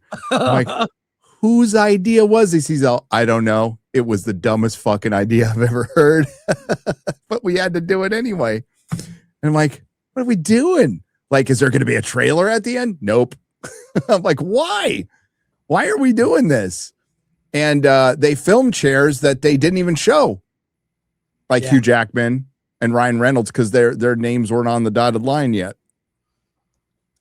But it was funny listening to somebody internally at Marvel going, this is terrible. I don't know why we're doing this. You know, somebody made a great point here on X. Other people have made it, but I think it's worth repeating. Okay, about like Endgame and all this stuff. After Thanos snapped half the universe out of existence, there was 5 years of peace, no major villains, no major threats. But as soon as the Avengers undid the snap, chaos erupted and new villains started popping up everywhere. Thanos was right. I would go further. I would say, you know, I wouldn't go into Falcon and Winter Soldier territory. But I would say at the end of Infinity War, you could probably end the phase there. Thanos was right, because I would take it one step further. During that 5 year that 5 year blip, it wasn't peaceful. They brought in the bench, right? And afterwards, we saw what the Marvel bench looks like, and it's terrible. It is legitimately terrible. Marvel is Captain America, Iron Man, Thor, Hulk, Spider-Man, and X-Men. That's what Marvel is. You can, and one of my favorite characters, Daredevil, you can add him as a B, C character, but same with DC. DC is basically 3 or 4 characters. We could argue about what the third or fourth is, but it's fucking Superman and Batman. That is, well, it's actually Batman now, but that's all DC is. And if you don't have these characters, then it's not Marvel. Then it's not DC. There are no mantles to be passed. Certainly it can work with things like with lower tier characters, but Clark Kent is Superman. Bruce Wayne is Batman. Peter Parker is Spider-Man. Tony Stark is Iron Man. Steve Rogers is Captain America. If you don't have those, you don't have a foundation. You don't have anything. And you're just telling side stories with a B and Z team that look like largely the costumes were designed by your 6-year-old. And I go right to the Captain African America costume, which is unbelievable. Certain characters you definitely can pass the mantle on, chat, like the Flash. Okay. I'm Wally West, right? So, and with Green Lantern, you know, I don't need it to be Hal Jordan. It doesn't need to be like most of my life. I've lived a long life, but Kyle Rayner, John Stewart, I'm fine with them. You know, you can pass the mantle with them. You can't pass it with Superman. You can't pass it with Spider-Man. And if you're missing Iron Man from your universe, you know, especially when you took a B character who was kind of nothing, didn't sell a lot of books, like it was a B or C character, Chris. And Marvel did the like an unbelievable thing by making Cap and Iron Man S tier, as the kids call it. And then they kill him. They take him away instead of recasting. It's fucking stupid. And I don't know why they thought like Robert Downey Jr. embodied the role of Iron Man so much. We just need to retire the character and think we can just continue with Riri Williams or Sam Wilson as Cap, and we could just hand these things down and it's just a logo. Like Kevin Feige knew beforehand, like what made Marvel work. And then he just forgot everything he had learned through the process of building the most impressive franchise in the history of Hollywood. I'm old, chat. It's okay. I am old. Mystery. What happened to Marvel? I mean, I still think a lot of it is just they had great people around them at first who were big fans of the comic books. Then when it became like a prestige kind of like, you know, brand, all these other people came in and on board. Like if you look at the people who work on the TV shows, most of them, I guarantee you, are not fans of the comic book, you know, or comic books or any of them. They don't know anything. And they encourage that. They've told people, like, you know, we don't want fans. You know, why? Why would you not want people to take have reverence for the IP? Isn't that why you bought the IP, to keep it the way it was? Yeah. Joss Whedon, whose name is Mud in Hollywood, built the MCU. He is one of the main architects, and getting rid of him, they have never recovered, because even, you know, he brought in people. His brother worked on Agents of S.H.I.E.L.D., which I'm not going to say is the greatest thing ever made, but it was entertaining. I liked it, and it's better than anything on fucking Disney Plus. His brother worked on that. People who worked with him on Buffy, Drew Goddard, Stephen DeKnight, made Daredevil. You know, his fingerprints were all over, not just some women, but the rest of the MCU. Listen, it was consensual, by the way. And his name is Mud, and I don't think he could ever come back and be the Joss Whedon he was before. But you know, just thinking about this a lot and recently watching Avengers with Mahler, you see how tight and great that movie is. How it introduces every character perfectly. It introduces the scenario perfectly, the danger, the villain. It's the only one where Loki is like a dangerous villain, you know, and they've just completely lost that. And unironically, that was Disney's first movie. You know, they distributed with Paramount, but that was the first one they were kind of in charge of.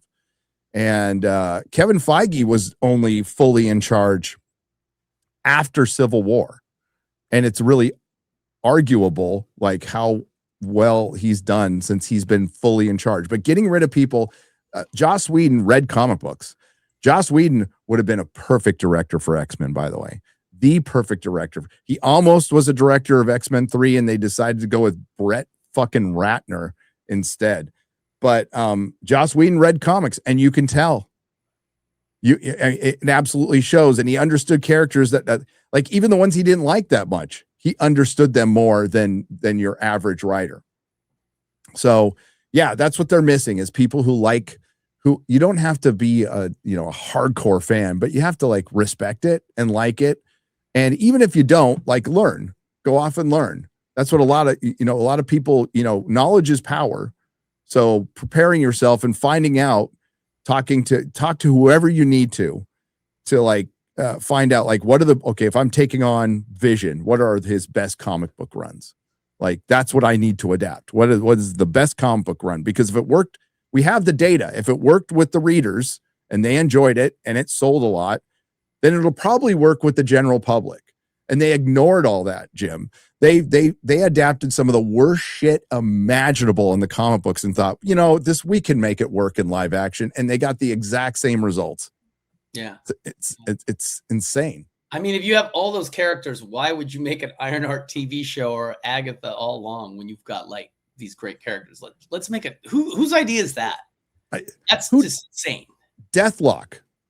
Yeah, Chris, Deathlock is a great fucking character. It's an insane character. Kind of TV show with that. It's a character of color. Well, he's kind of a zombie, but he's a black dude. Yeah. And it's a crazy story that would be a great TV series, but let's bring in America Chavez. Yeah. Or all the horror, like You could do your legion of monsters, and you could bring in Frankenstein and Brother Voodoo, and Yeah. still call him Brother Voodoo too. I would stick with that, and Man Thing, and that would be fucking awesome. Yeah. But no, we got Agatha all along. we got Agatha all along, the gayest Marvel ever made. Oh, Because a song was popular for like 5 seconds. They're like, let's make a series off that. Yeah. You know what film they should have made into a TV show should have been Shang-Chi. They should have done it like a spy TV show, you know, super badass with a bunch of 70s influences, part martial arts film from the 70s, part like spy film from the 70s, but make it contemporary and have him just going around the world kicking ass, fighting everybody. And that would have been awesome. Kung fuing the shit out of everybody. And like you get the best fight choreographer you can find. And also cast an actor that has actual charisma. Yeah. And who kind of looks like Bruce Lee. Yeah. Yeah.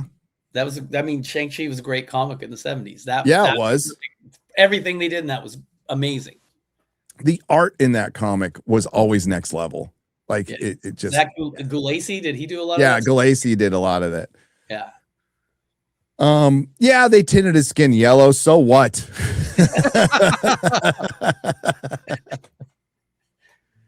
But they were violent. The magazine versions were the ones that didn't fall under the comic code, and they had boobies and death. It was great. Yeah. It was great. We're gonna get to the people. How you doing, Chris? You all right, buddy? I need more coffee. Go get some more coffee. It's all right. Desperately need more coffee. Yeah. I'm not fully awake. I'll be We right gotta back. Figure out your camera, but you're not the only person dealing with this. Freezing Yeah. still? Yeah. It's. I think it's a StreamYard thing in reaction to a problem you could probably fix on your computer. But I'll look at my CPU, my MCPU. your MCP, yeah, your CPA, your NAACP. I have a Mac, so Hey, wait! Before you go to coffee, did you see Michael? I know I'm seeing it tonight. Actually, Okay. I hear it's not great. I hear it's like two-thirds a movie, and it It's just basically ends. Music videos and concert recreations, and this thin on story and non-controversial. So I mean, I like the music. I grew up loving Motown and Michael Jackson. I like Michael Jackson in the Jackson 5. Not when he went solo, I thought that was kind of lame. But I like the Jackson 5 because I grew up with it. Yeah, I was more of a Prince guy. I love who Prince just passed too. the anniversary of his death just passed. But yeah. Oh, Yeah, I Prince is- respect Michael, but I like Prince's music more. I'm seeing Michael tonight. I believe but the audience score is probably gonna, be high. It'll be one of those things where there's a disparity between critics and audience. That's normal. I'm guessing, yeah, the critics are crushing it because they didn't deal with the stuff that the timeline ends before the controversy started. And maybe they're going to do a part 2. I don't know. But the critics are mad that the critics who praised Cuties are mad that they didn't cover the allegations. They make no sense. Yeah. These critics. Movie Bob didn't like it. So, boy, Well, that's probably a reason to go. Go get your coffee, Chris. All right. well, but you got to talk about Jim's book. We got to talk about Jim's People book. need Before, to know. I hope putting links in the chat, X-Ray Girl, It's in the description. in the as well. description. That's good. Mhm. Thank To you. live and write in LA, a street level guide to surviving as a screenwriter. Tell us about it while Chris goes to here. Wait, go back. Make it big. Make it big. There you go. There you go. No, I just decided to write a book because, first of all, my girlfriend owns a publishing company, so that made it a little easy. That's But, good. she encouraged me, but I wrote a book. There's a million books out there about how to write screenplays, and most of the people that sell those have never even sold a screenplay. So what I want to do is give a book that really educates people on the business. Like the first page of the book, I think says, I'm not going to teach you how to write a screenplay. There's plenty of people who can do that. And I just kept seeing all these people that were experts telling people what to do and how to do things. I'm like, look, if you want to know how the film business works, how you can put a movie together, how you work the system, this is the book. I try to give a lot of anecdotal stories about how many times I've been ripped off and screwed, but how things work.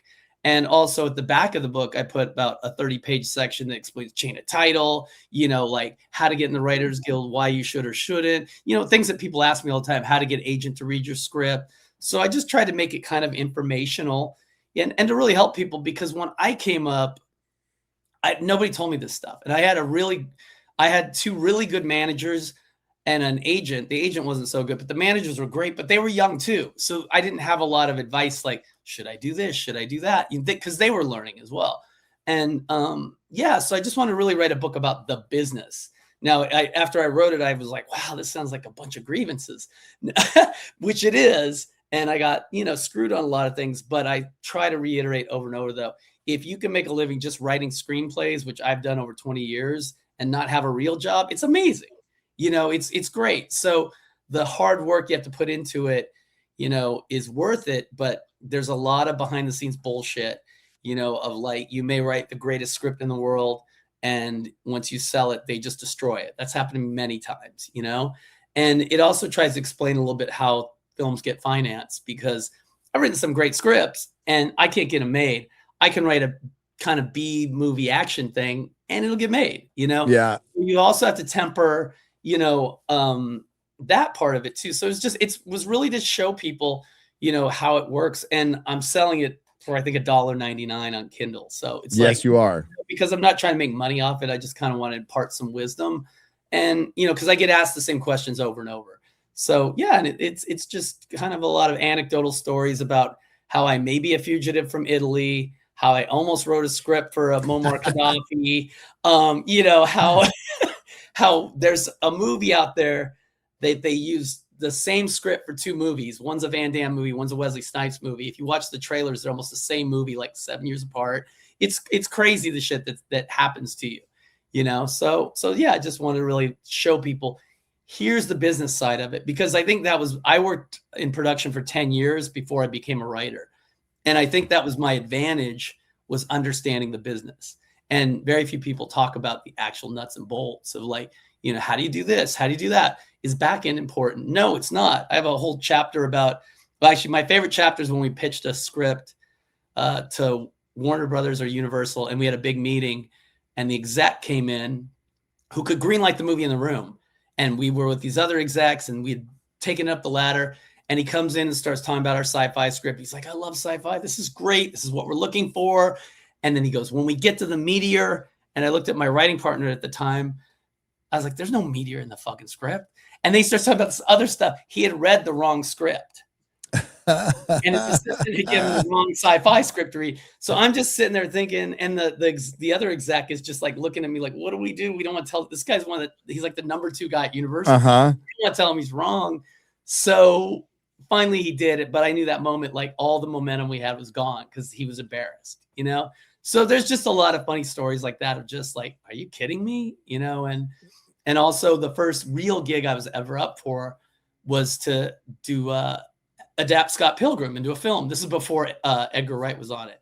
And I explained that like my writing partner at the time and we didn't know any better. So we went in and just talked for like 90 minutes about every beat. You don't do that. You pitch it for 10 minutes, Yeah. We didn't know. So we're just talking, and then this happens, and then this happens. And there's like 10 people staring at us going, what the fuck are these guys doing? Yeah, when are they going to shut up? Yeah. So just try to impart some wisdom on people who want to do this for a living. Kind of don't make the same mistakes I made, Yeah. Well, and it's a mindset too, like you said, like you're going to get fucked over. Like that.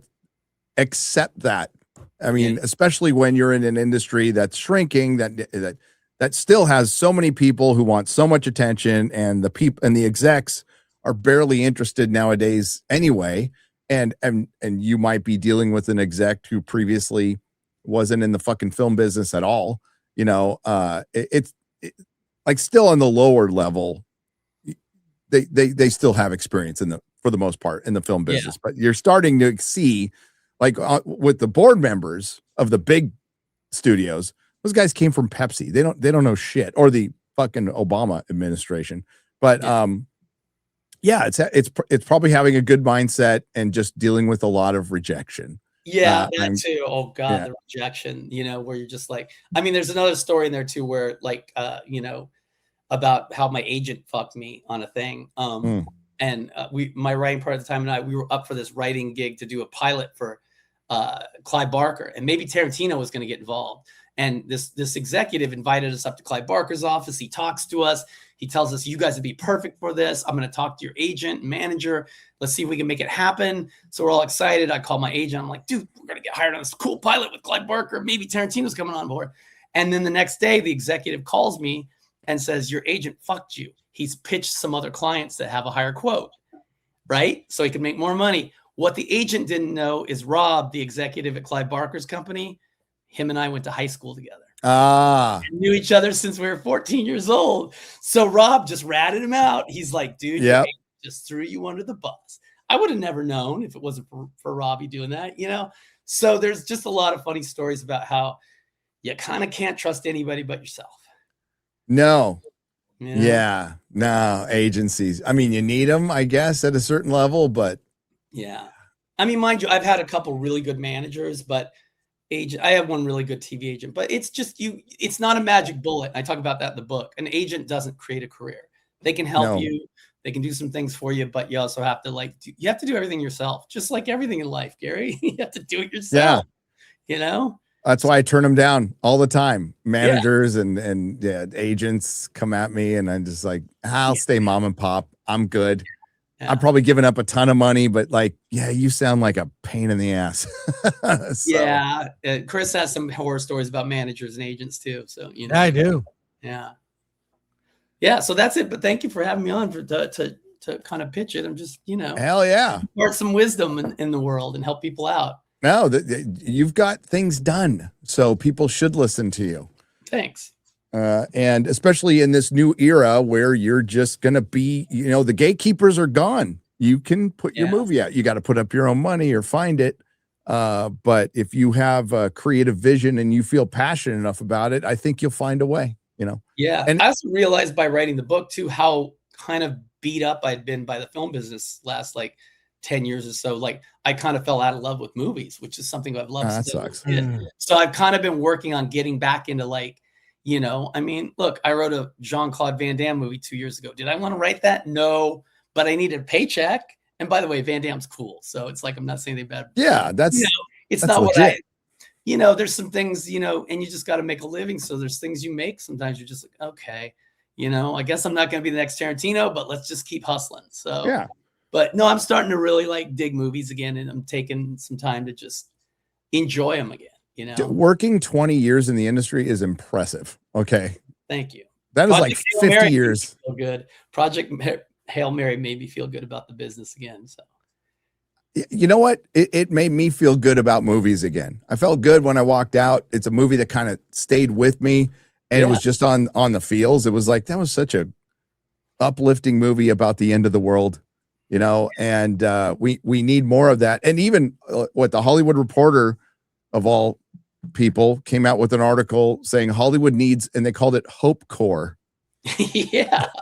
Oh, really? Yeah. And I'm like, yeah, I actually agree with that. Hollywood needs a lot more of that. That's why they exist. When things are kind of shitty, it's really nice to escape from that and, go something that puts a smile on your face. Not everything has to be fucking nihilism and, Hope Core. I like it. Yeah. Maybe they remembered there was this movie called A New Hope that pretty much was the basis for everybody's, childhood. So, yeah. And it came out, as Chris remembers, and you remember too. Yeah, we're old. In the 70s, which absolutely sucked. Yeah. Chris, do you remember being in gas lines? With your parents? I remember gas lines. I remember gas just getting crazy expensive. I remember, you didn't. Well, probably because you were in Michigan. But you grew up you're from California, right, Gary? Yeah, I grew up in California. I did too. And they had the even odd days. I remember my dad going, yes, at the end of your license plate number, if it was even or odd, you could get gas on certain days. Yep.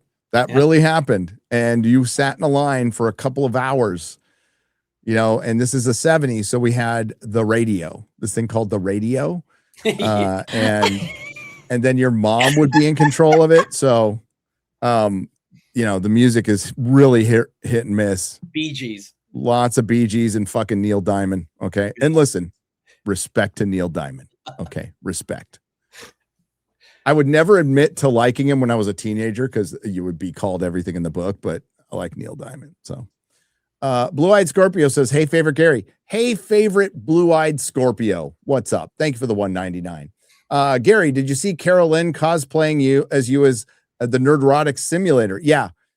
Game running a comic book store. No, well, she got the bundle apparently because she got the thief simulator and the comic shop simulator.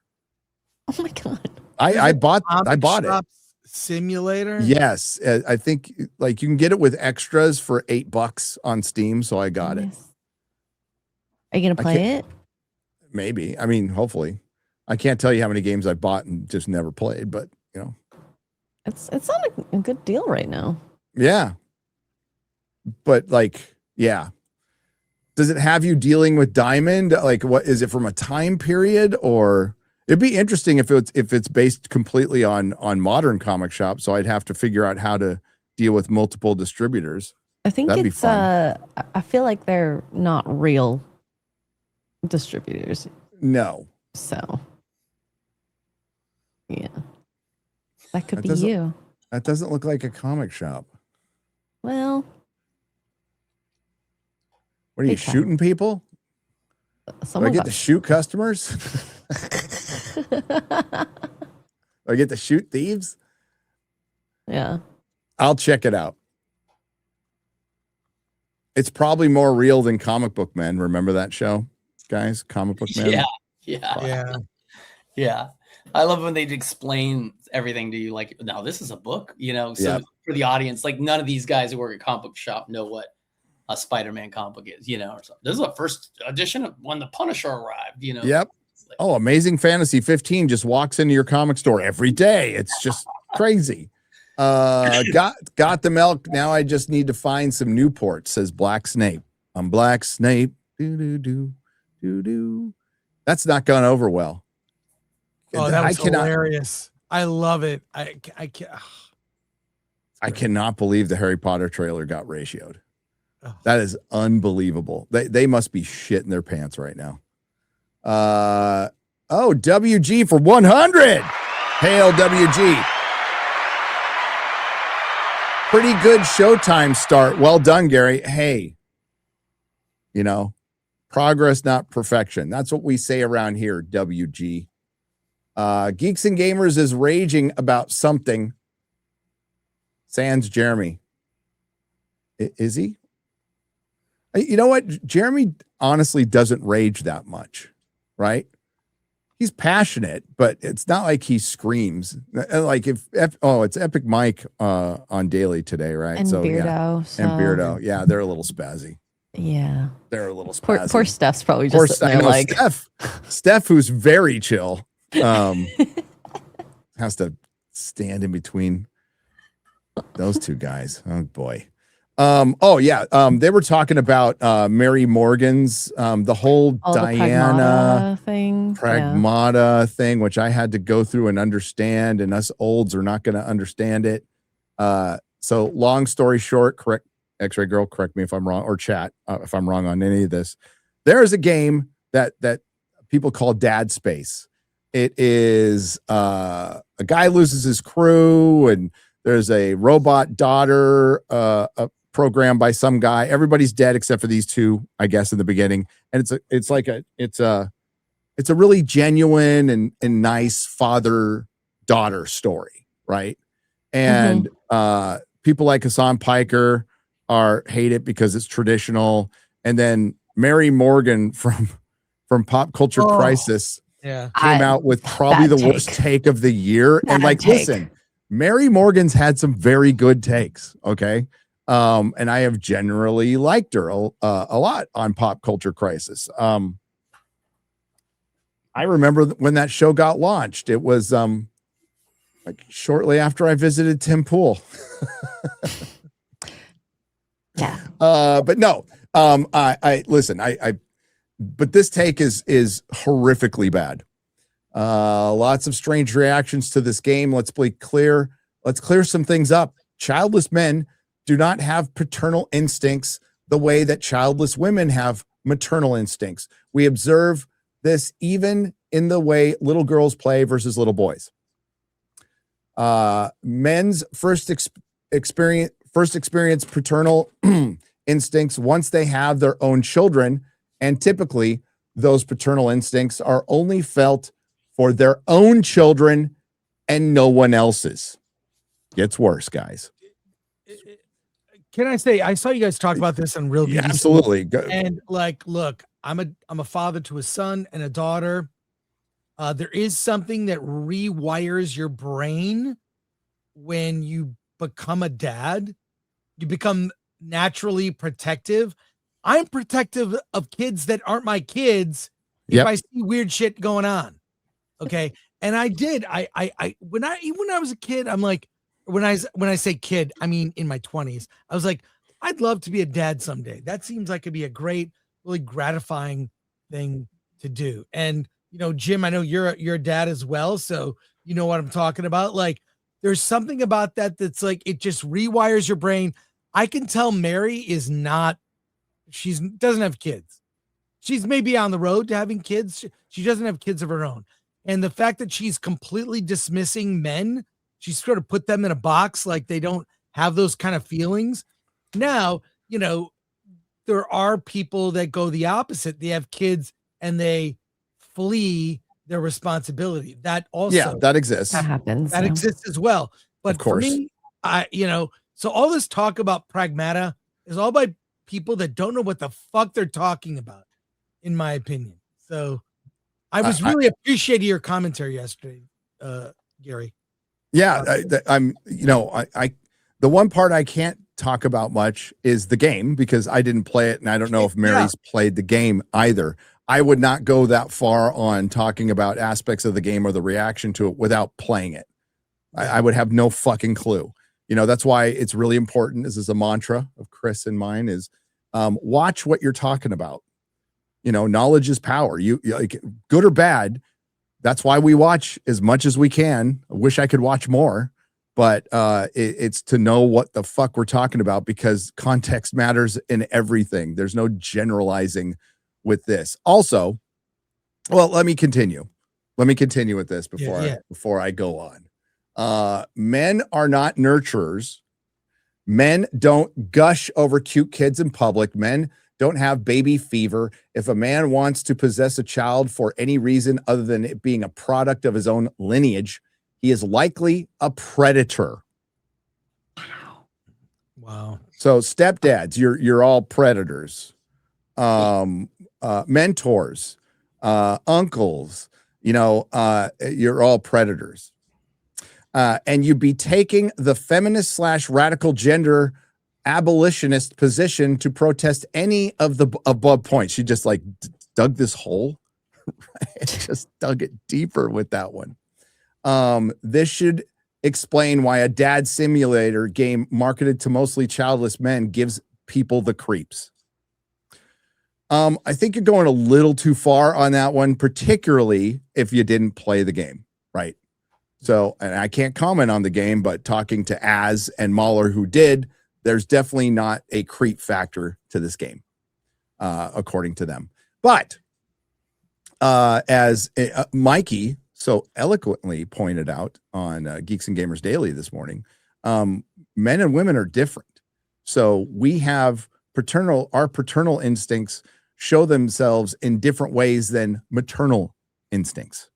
But they're still there. Men are protectors.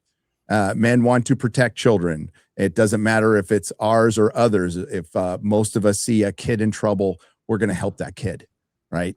And as far as wanting kids, I didn't want kids, but I was also a teenager and in my early 20s. I'm like, I don't want kids. I don't want kids. And then that changed immediately. And I can't imagine my life without kids. I'm an adopted kid, right? And my dad loved me just as much as he loved my sister was theirs, and I was adopted. And I was the nightmare in that scenario. It wasn't anything they did. They treated me great. My dad went to all my freaking football games, basketball games, baseball games. He was there. He would leave work. He was there for everything. Right. So to say that is, I try. Listen, there's no substitute. You can't substitute age for experience. You can't. There are 30-year-olds with more experience than 50-year-olds in this world. That exists. So I try not to say this too much on the internet, but she just sounds young. She sounds very young and ignorant right there, and inexperienced. And I would I would really ponder on what I said if I had said that. And we've all said stupid shit before, but now it's on the entire internet to see. And then Tim backed her up. And I get why Tim wants to bring the heat off of his person a little bit. I get that aspect of it. But when Tim backed her up, he tried to explain it in a way that she didn't say. She sounded very definitive in this. So she is getting roasted on the internet, and that's how the internet equalizes things. This is how it's equalized. But I would say before you pop off about a game or paternal instincts, have some knowledge about it. Well, You know.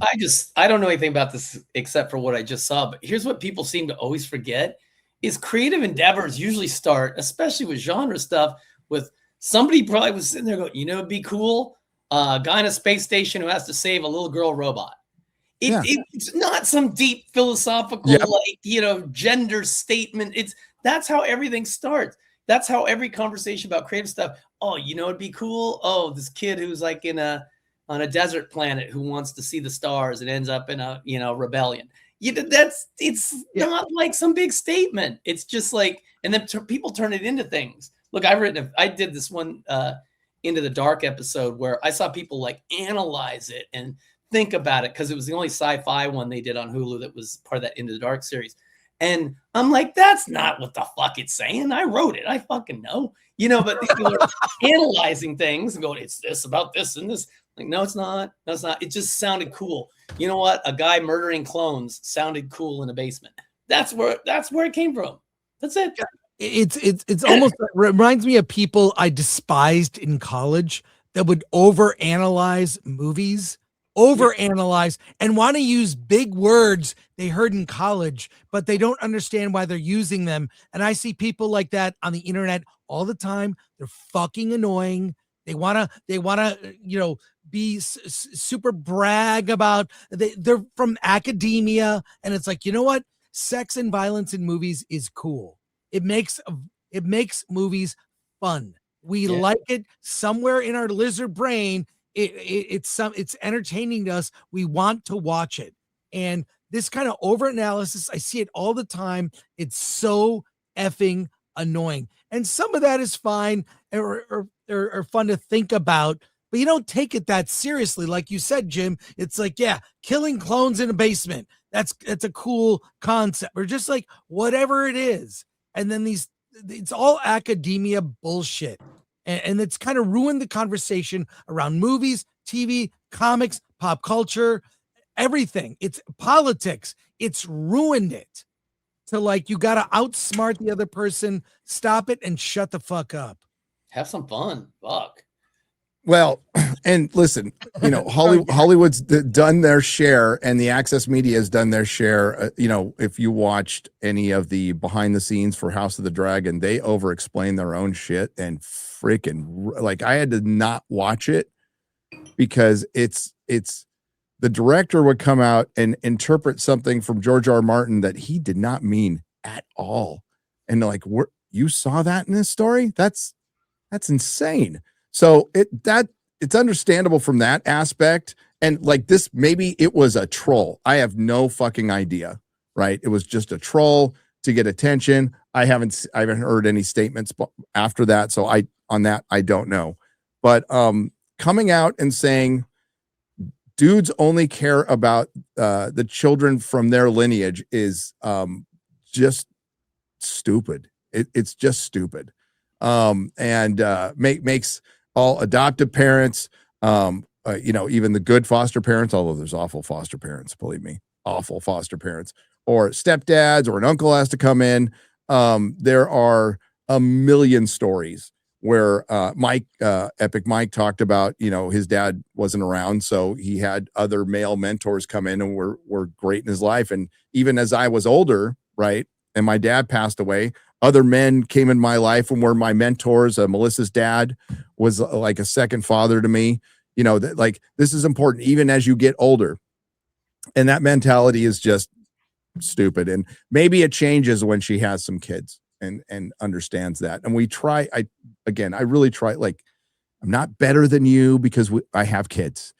Some people shouldn't have kids, and that's fine. That's a decision.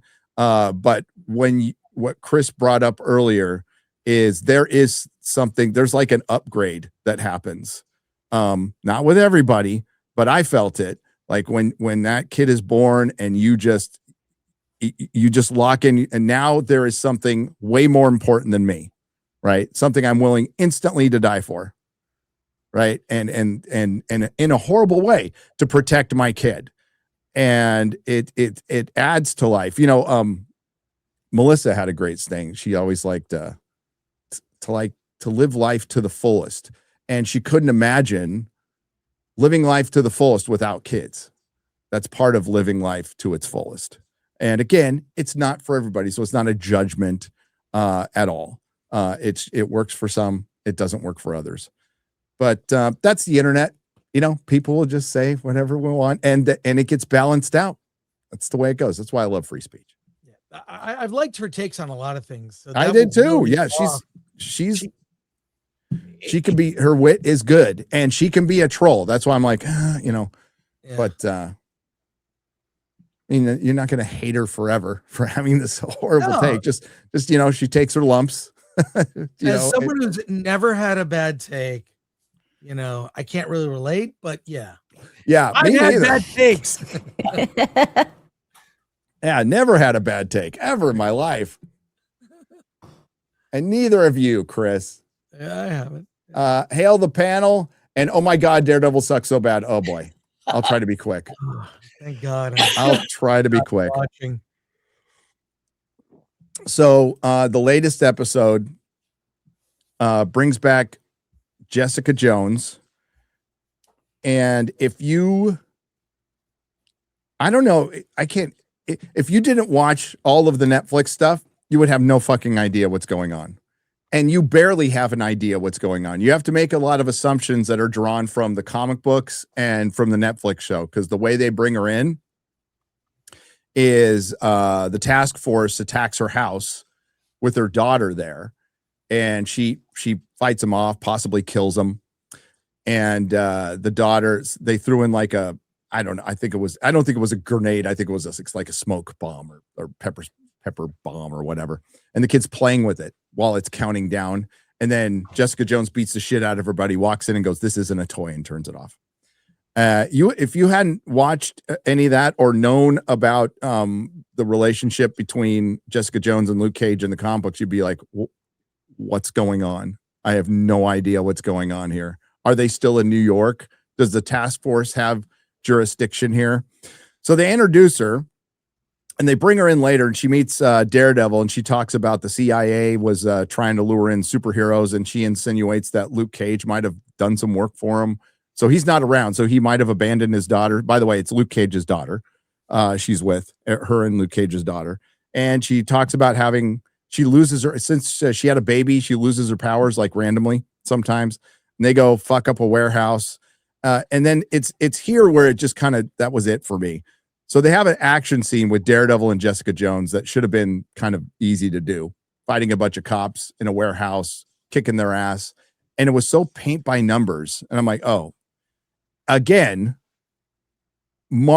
Disney can't make Marvel anymore. Marvel can't make Marvel anymore. When you have the returning actors from a show that was really good, characters that people like, missing the writers, and you come in and it's just, at its best, it's paint by numbers. At its worst, it's absolutely cringe. They tried to make Kingpin like this badass in this episode, and like, it was a good creative choice. He doesn't say a word until the very end. So he's in it because Vanessa has just died. I don't care that she died at all. She became an annoying girl boss, a character I actually liked. He doesn't say a word until the end when he fights Daredevil, and it should have had impact, but it really didn't.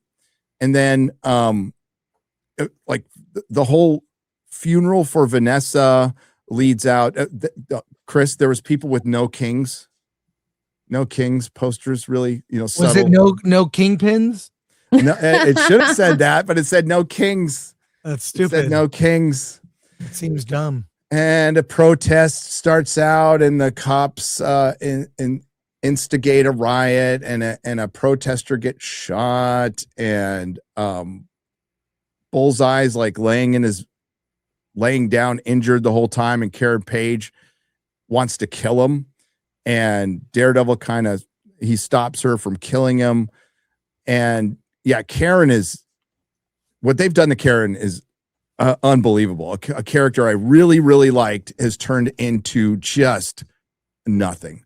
So she just wants to kill Bullseye, and Daredevil won't let her. And he's like, "What's happened to you?" And that's the question I have as a viewer. It's like, "What's happened to you, Karen Page? Like, what the fuck has happened to this character?" So we get to the end, and there's a couple of callbacks to like Marvel Comics covers, which is nice to see. But by the end, I'm just like, I don't care. We're 6 episodes into the second season. Kingpin isn't the Kingpin. Daredevil's a guest star in his own story. You just introduced another character. And half of it, most of the story was BB and James Gandolfini's son.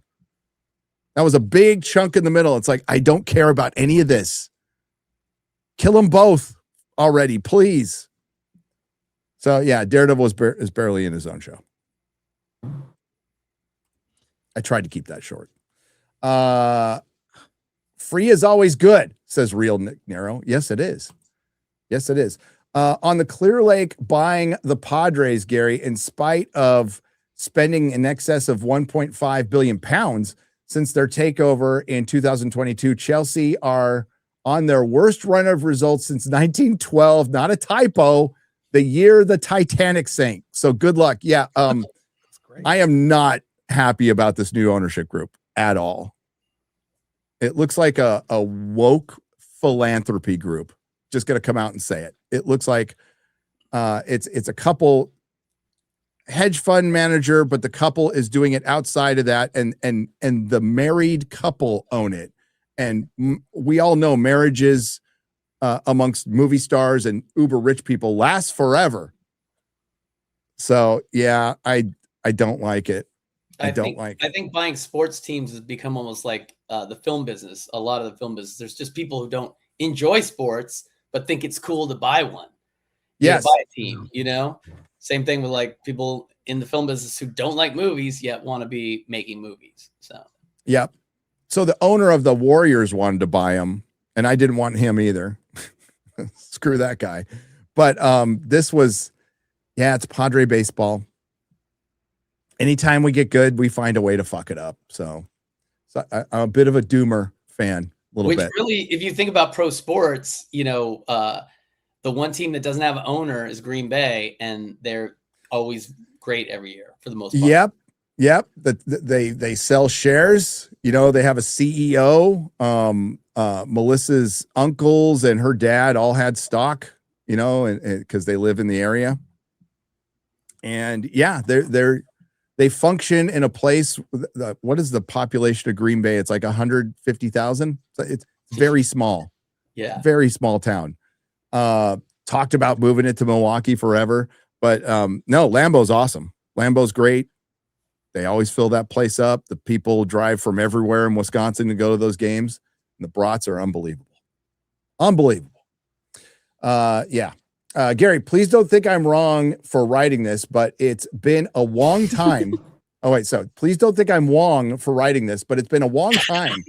And I think about this. It's Wong that Marvel make Wong the Sorcerer Supreme and Black Wong cap so many Wongs. So many Wongs. Yeah, Wong being the Sorcerer Supreme is fucking stupid. Utterly stupid. It's dumb. What's the point of Doctor Strange then? In anime's Wong, if anime's Wong, I don't want to be right. I'm here all week. Matthew Hammond, what percentage of U.S. production issues are unions? Jim? Large part of it, large part. And it's not that people don't want to hire unions, but they just, it costs so much. That's why they go to other countries. Again, like I said, they don't have, we don't have socialized medicine. A lot of other places do. I'll just give you one example too. Sometimes it's just, it's hard to work with unions, even on indie films. We were doing one movie where the gaffer who does the lighting on the set was pressing the hazer between takes, which is just a smoke machine. When you fill up the area with smoke to diffuse the lights. And someone from IATSE came by the set and said he can't press that button because he's the gaffer. So we basically had to hire another person just to press the button, even though the gaffer was fine pressing the button. He didn't care. So it's like, those kind of things happen, and they don't really, it's not there's not a lot of communication with productions and, IATSE especially, and even SAG to some extent. And, because they don't see eye to eye. Their agenda is not the same, so that's just the way it is. But yeah, it hurts.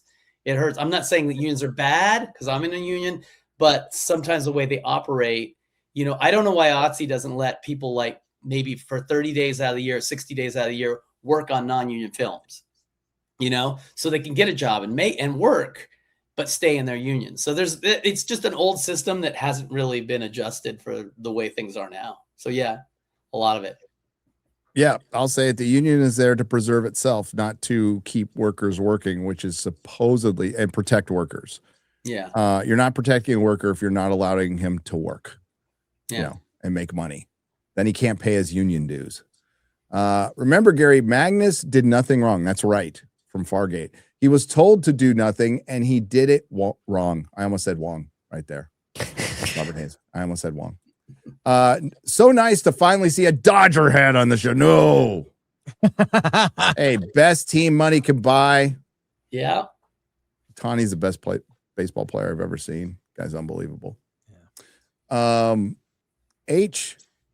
Lupercal for 10 says, I grew up in South Bay of Cali, and I never thought I'd be saying this, but Spencer Pratt's appearance on Joe Rogan was one of the best articulations of the problems facing Cali and beyond. Dude, that guy could be governor. I watched him just on Corolla and the Rogan appearance. He knows the issues. He really knows the issues. It's exciting. This is why I'm like holding out hope.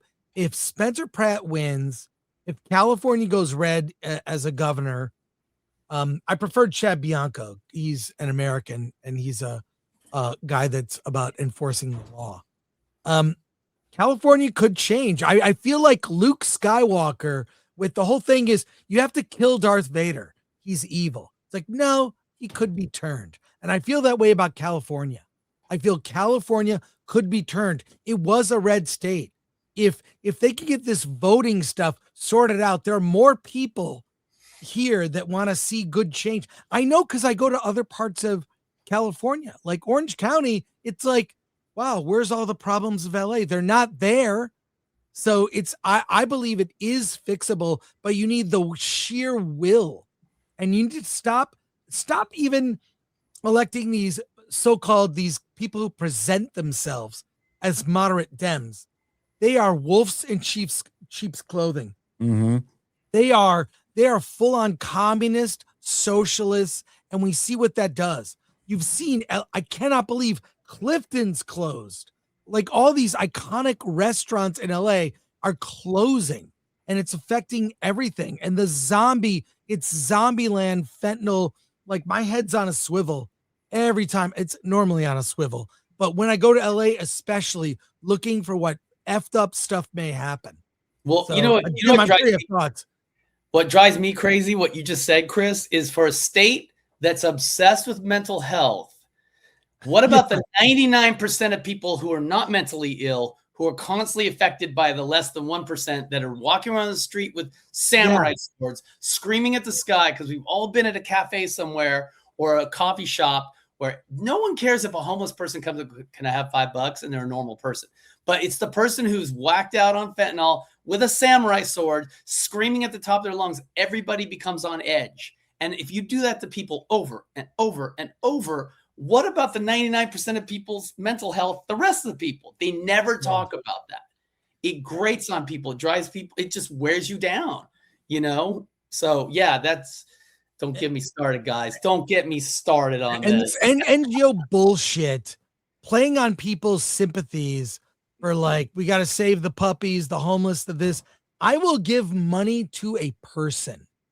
If I see a homeless person, I will give money or a bottle of water or whatever. I will never give money to a charity. I don't trust them. No. When you see these like huge salaries, you are funding. They're not solving the problems. It's disgusting. I'm all about Spencer Pratt.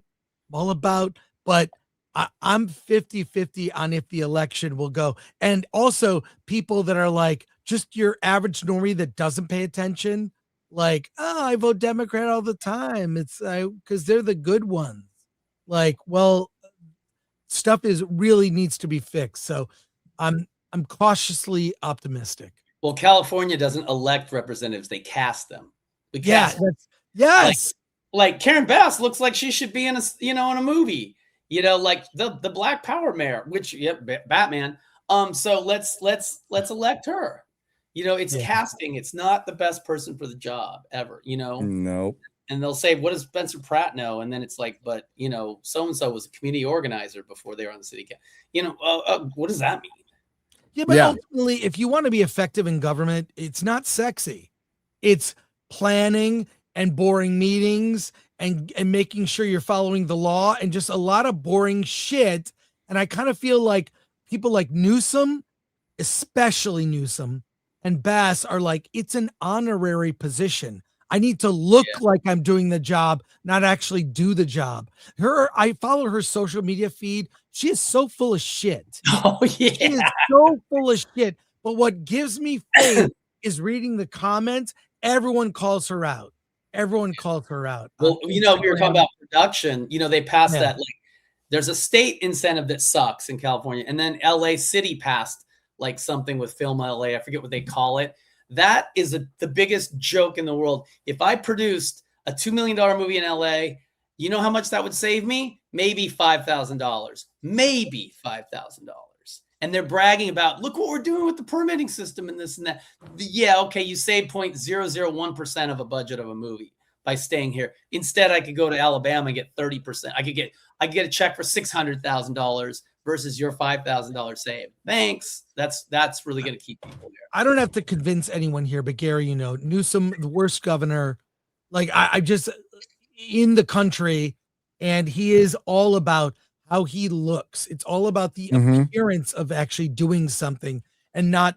I can't think of one thing he's actually done that serves the people. And this Nick Shirley act that they're trying to impose, that is an overreach beyond the pale of the First Amendment.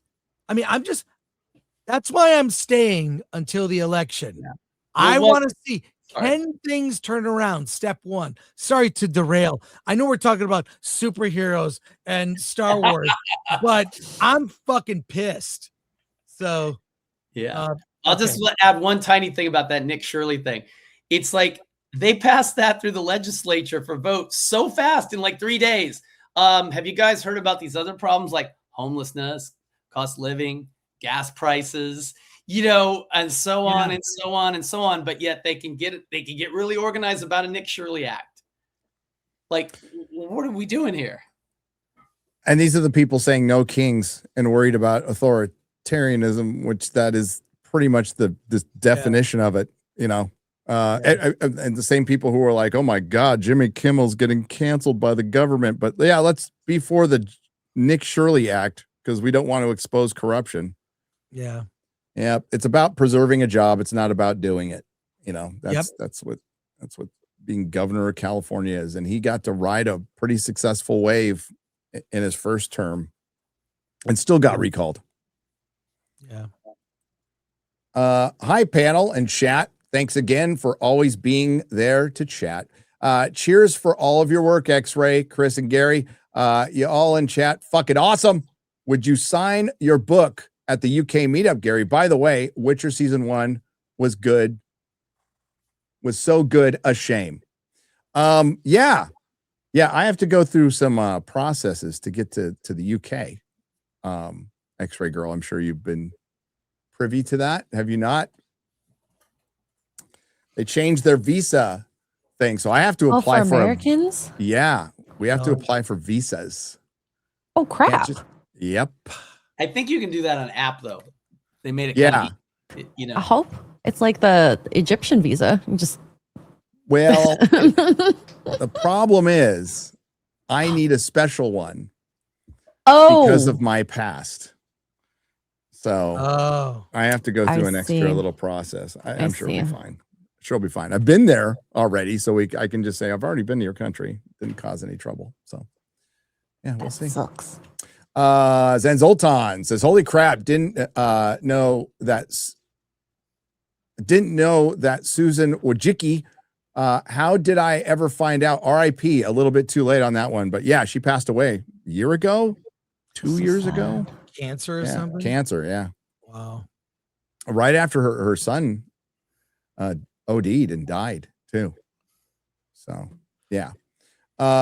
You missed a super chat from last Friday from Happy Pillmore. Also, thank you for another great stream. They had asked, season 4, episode 7 of Invincible is epic in my opinion. Thoughts? I didn't get to that one on the Square Up.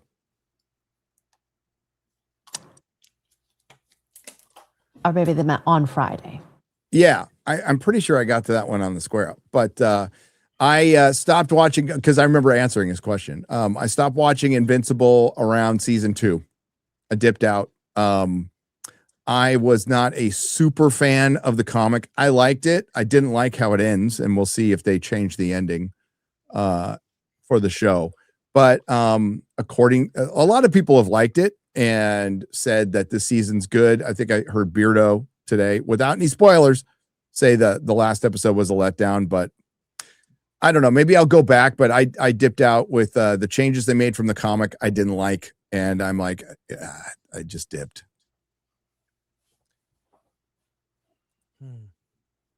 Sorry, late. Beardo won't stop rambling. It's okay. Beardo can ramble. He's free to ramble. Thank you for the $5. Master Austin for 50. Hail panel and fellowship. And in case Jim is still here, which he is. Jim, do you have a favorite place to eat in San Diego? Gary, did you ever have a favorite place to eat in LA? Chris, favorite place to eat in either city? X-Ray Girl, same question. Wow. Oof. I used to love that burrito place when you drive down to Comic-Con. It's like about 30 miles out. I forget what it's called, where the Blink 182 guys used to always talk about. Juanita's? Is that it? There's Juanita's and Encinitas, yes, where I ate all the time. Yeah, yes. Juanita's is great. Juanita's is fantastic. I'll say Juanita's and Encinitas. That's outside San Diego, but yeah. Chris, what's the Tom's famous burger or whatever in LA? Yeah. I fucking love that place, man. That one, there's one in Pasadena. I would say El Coyote on Beverly in Los Angeles. Great Mexican restaurant, lots of history. Sharon Tate had her last meal there. Oh, whoa. Oh my God. That's dark. Well, there you are. And it's in the movie Once Upon a Time in Hollywood. I love that. I mean, I went to that restaurant so many times in the 90s. It was a meetup place, and I go there every once in a while for overpriced margaritas, but the food is great. It's authentic. Oh, I like Marks. Is Pink still around? Yeah. Pink's is still around. Okay. On La Brea. I like Pink's. Yeah. I've been to LA very few times. Chick-fil-A? Yeah, there you go. There you go. Jesus chicken. Okay. Juanita's in Encinitas. Actually, it's in Leucadia. Encinitas is actually 3 unincorporated towns that turned into one, which was Cardiff, Encinitas, and Leucadia. And on 101, Juanita's is there. It's very unassuming. You will have the best carne asada burrito you've ever had in your life. Great burritos there. Yeah. Good stuff. Rosenquist. Gary, I sent you an email regarding comic recommendations. Never picked up a comic in my life, but I want to get into them. Really hope you can read it. But any Rex off the top of your head, Daredevil or X-Men maybe. Also, can't wait for Back Room. Oh, the movie. Yeah. The Back Rooms movie actually looks pretty good. Boy, just walking into it, and you've never read anything before, try a graphic novel called Marvels. Good one. Yeah. Yeah, it's just a good entry thing. So I would try that. Calling it now, Two-Face in the Batman Part 2 will not be Harvey Dent. It will be his twin sister and will have a female Two-Face. See Batman Earth 1 Part 3. I don't think so. You can't put it out of the realm of possibility with Hollywood, but I think they're going to actually roll with it's good casting, but like Two-Face again. Can we do something new? You know? There's lots of other villains. Cutthroat Island / John Carter lost $200 million. Doomsday? I don't know. Could Doomsday lose money? I think the possibility is there. I saw some people talking about the idea is not to make money, it's to get the audience back. That's what our friend told me. Yeah, they just want the audience back. They don't care about making money with this movie. So it's about re-energizing people, but could it lose money? That's, oh my God, it's crazy to think that something that makes like 1.5 billion would lose money, or that would be a disappointment. Yeah. It's going to make a lot. The back end deals on that are probably insane. Yeah. Like they're probably Robert Downey Jr. probably gets first dollar, like gross, like 5% or something ridiculous, as well as the Russo brothers. So that's going to cut really into the profits. Imagine if at the end of the Loki series, when he took the throne of Fates, where or W/E it was, whatever it was, instead of the last shot being him crying, he smirks, "This was my plan all along." That would have been better. That would have been better. Why? That's why RDJ is reportedly coming back as Tony Stark. They need the backstory of Tony, and from there, it's just a what if story. Well, that hasn't. Sorry, Gary. No, go on. I was just gonna say the one thing I haven't seen anybody talk about Doomsday is, Doom has his face blown off, right? So is he gonna come back and say he's Tony Stark and be wearing a mask and trick everybody into thinking he's Tony Stark for a while and then rip it off? I mean, no one. I don't really see anybody talking about that. I would think that would be well. They that would make sense. Didn't I hear Chris? Thor is the one who sees him mask off for the first time and says Tony, and then RDJ, Dr. Doom was all, who's Tony Stark? Yeah, I think that happens in the film. I don't know if he returns as Iron Man in Secret War. I don't know that, but it's out there. There's a rumor out there that he's going to return to do more stuff afterwards, and I can't say much, but it's definitely a rumor out there. That does not come from me. So I have this crazy idea. Hollywood could hire good writers and create scripts to make movies and TV shows with. Yeah, you're being ridiculous. Thunderstorm. What are you talking about? I saw Jack Nicholson trending on Twitter and my heart sank for a second until I realized it was just people wishing him a happy birthday. Yeah, 89, I think. 2026 has already been really hard. Happy birthday, Jack. Happy birthday, Jack Nicholson. Buy a free cup of water. Get Mando and Grogu free. This Texan War Eagle. We've gone from Happy Meal to an ass meal. We've gone from lightsaber duel to Return of the Jedi to this. Yep. Baby Yoda did a whoopsie poopsie doopsie. Isn't that fun? Crickets. Leonardo T. Dragon has gifted a Nerdrotic membership. Thank you very much. Staff ABC. I don't know. OABC has gifted one Nerdrotic membership. Listening while doing physical rehab. Needed this. Oh, that's not fun. I had to do that on my shoulder. It sucked. Good luck, Crimson Cripple. He's a cripple, and he's crimson. Gore, heard you loved Youngblood. LOL. I warned you. I never saw it, but I saw the trailer. I was gonna go see it, and I was like, I don't want to see another racism is bad movie. Oh, is that what it is? Yeah. Oh, is that the hockey movie? Hockey movie. They did a reboot with a black lead, and it's like, hey, it's typical cliche stuff that's seems so just dated. Hey, boy, like that kind of thing. Like, come on, like it's over. Like we already saw. I'm sure you saw recently that certain things were being boosted. Did you? Let's not go down another road. Forget it. Going off the rails. This is off the rails. The show. The Pain for 20 said it's always off the rails.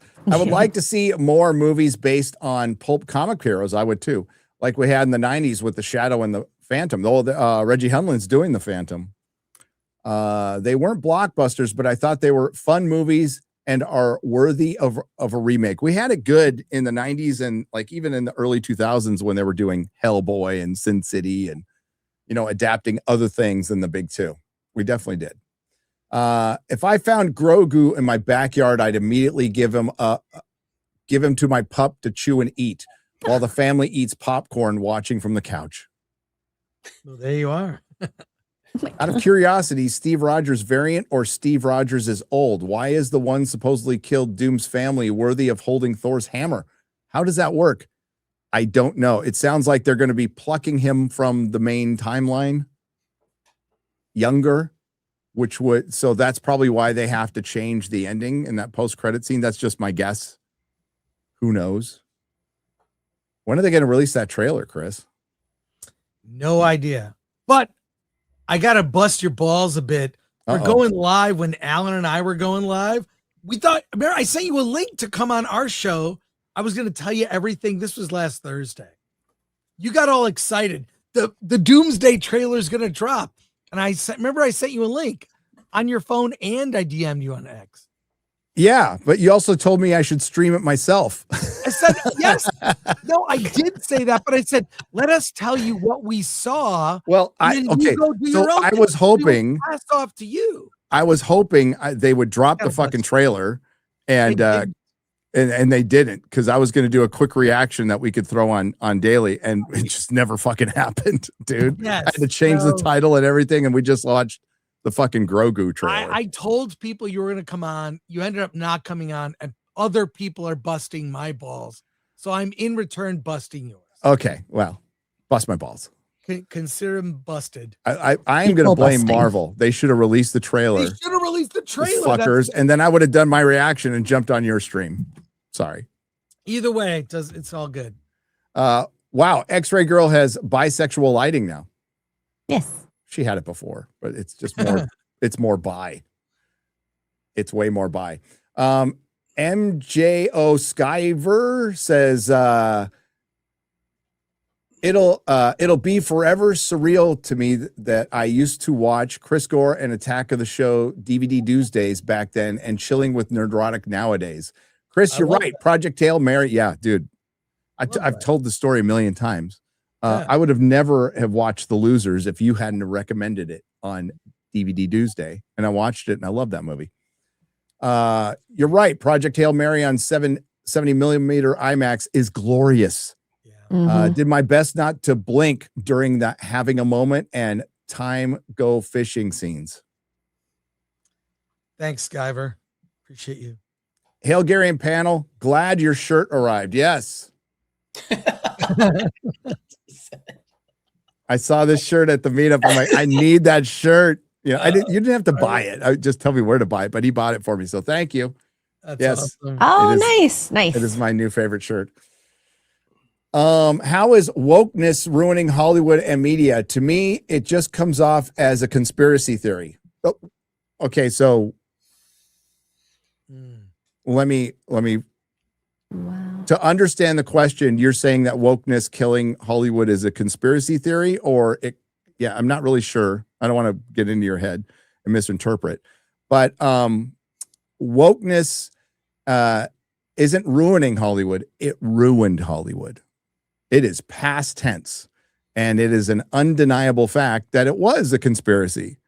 And I never thought it was, as I went on this journey covering film and TV and talking to people anywhere from Jim to a lot of others, and got a lot of information on where the mandates came from and why so many things changed so radically within a certain period of time between 2015 and 17.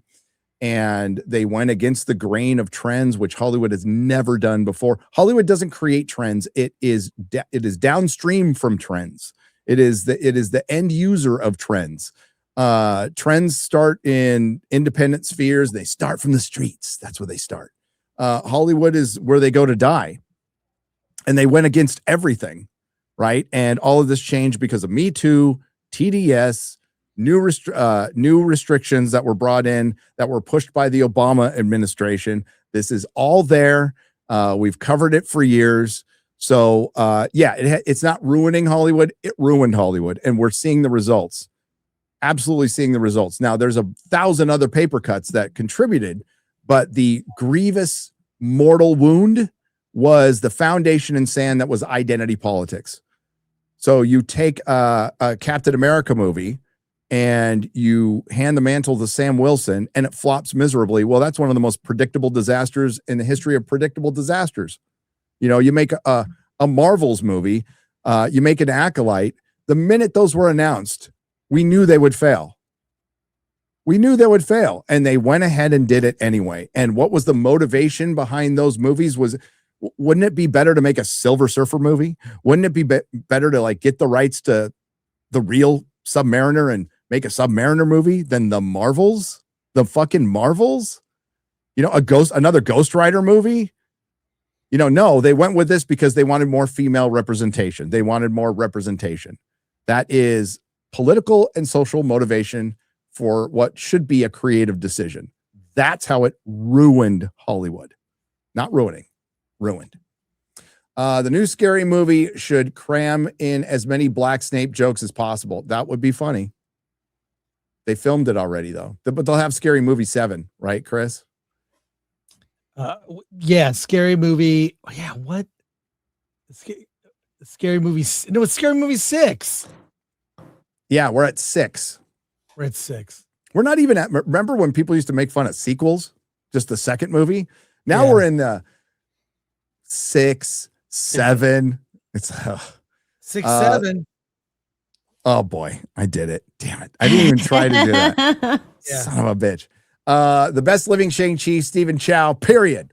Have any of you guys seen Miraculous Ladybug? Chris? I haven't I seen have not. I have not. I haven't heard of it. I haven't heard of it either.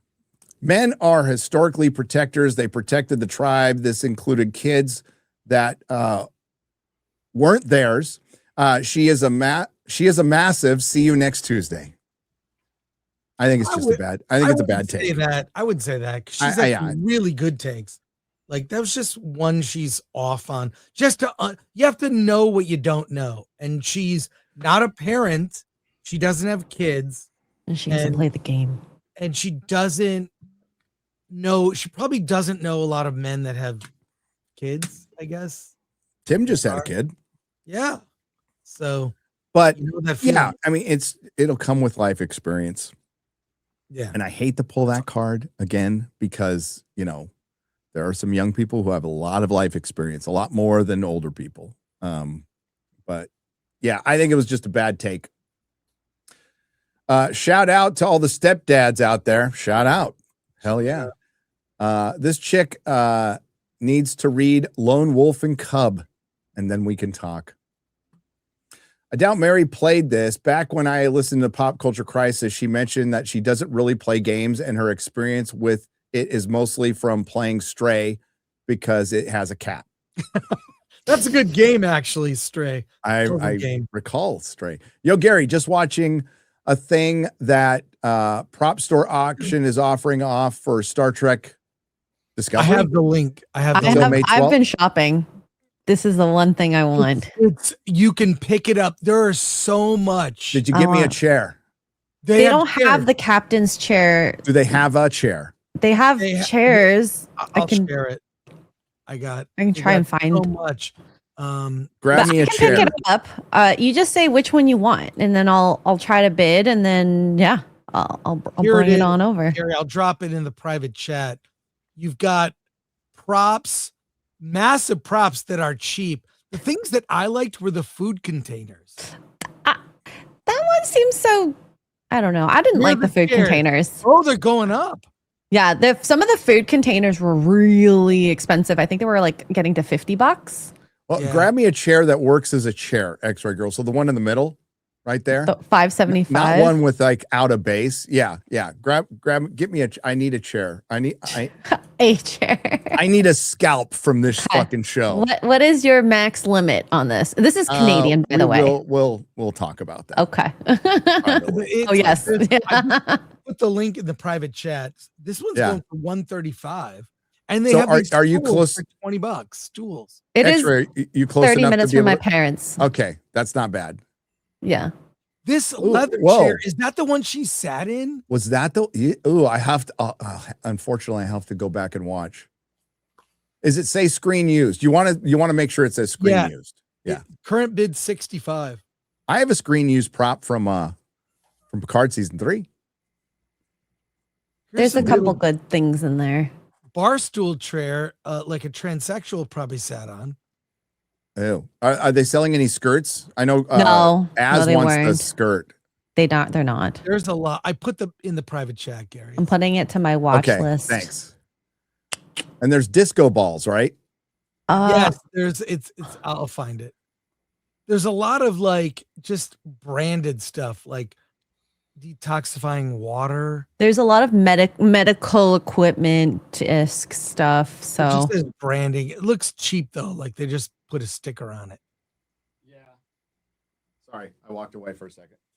I wanted to show off. Ooh, that's cool. Yeah. Screen used. But there's a lot of massive props that would be a pain to kind of.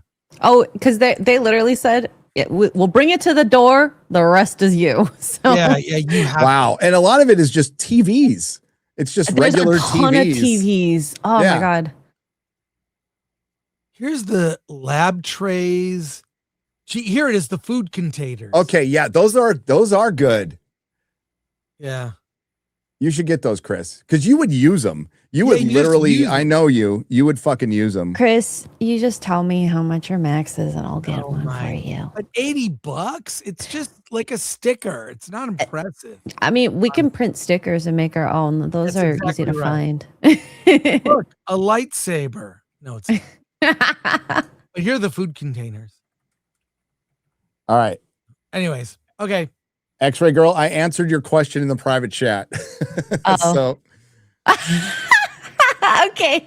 I want that fucking chair. Okay. I'm gonna start keeping scalps from certain shows. I want you to stream shame from in that my chair. bathroom above my toilet, so I have like an Acolyte figure and a Jodie Doctor Who figure, and people are sending them to me for jokes, right?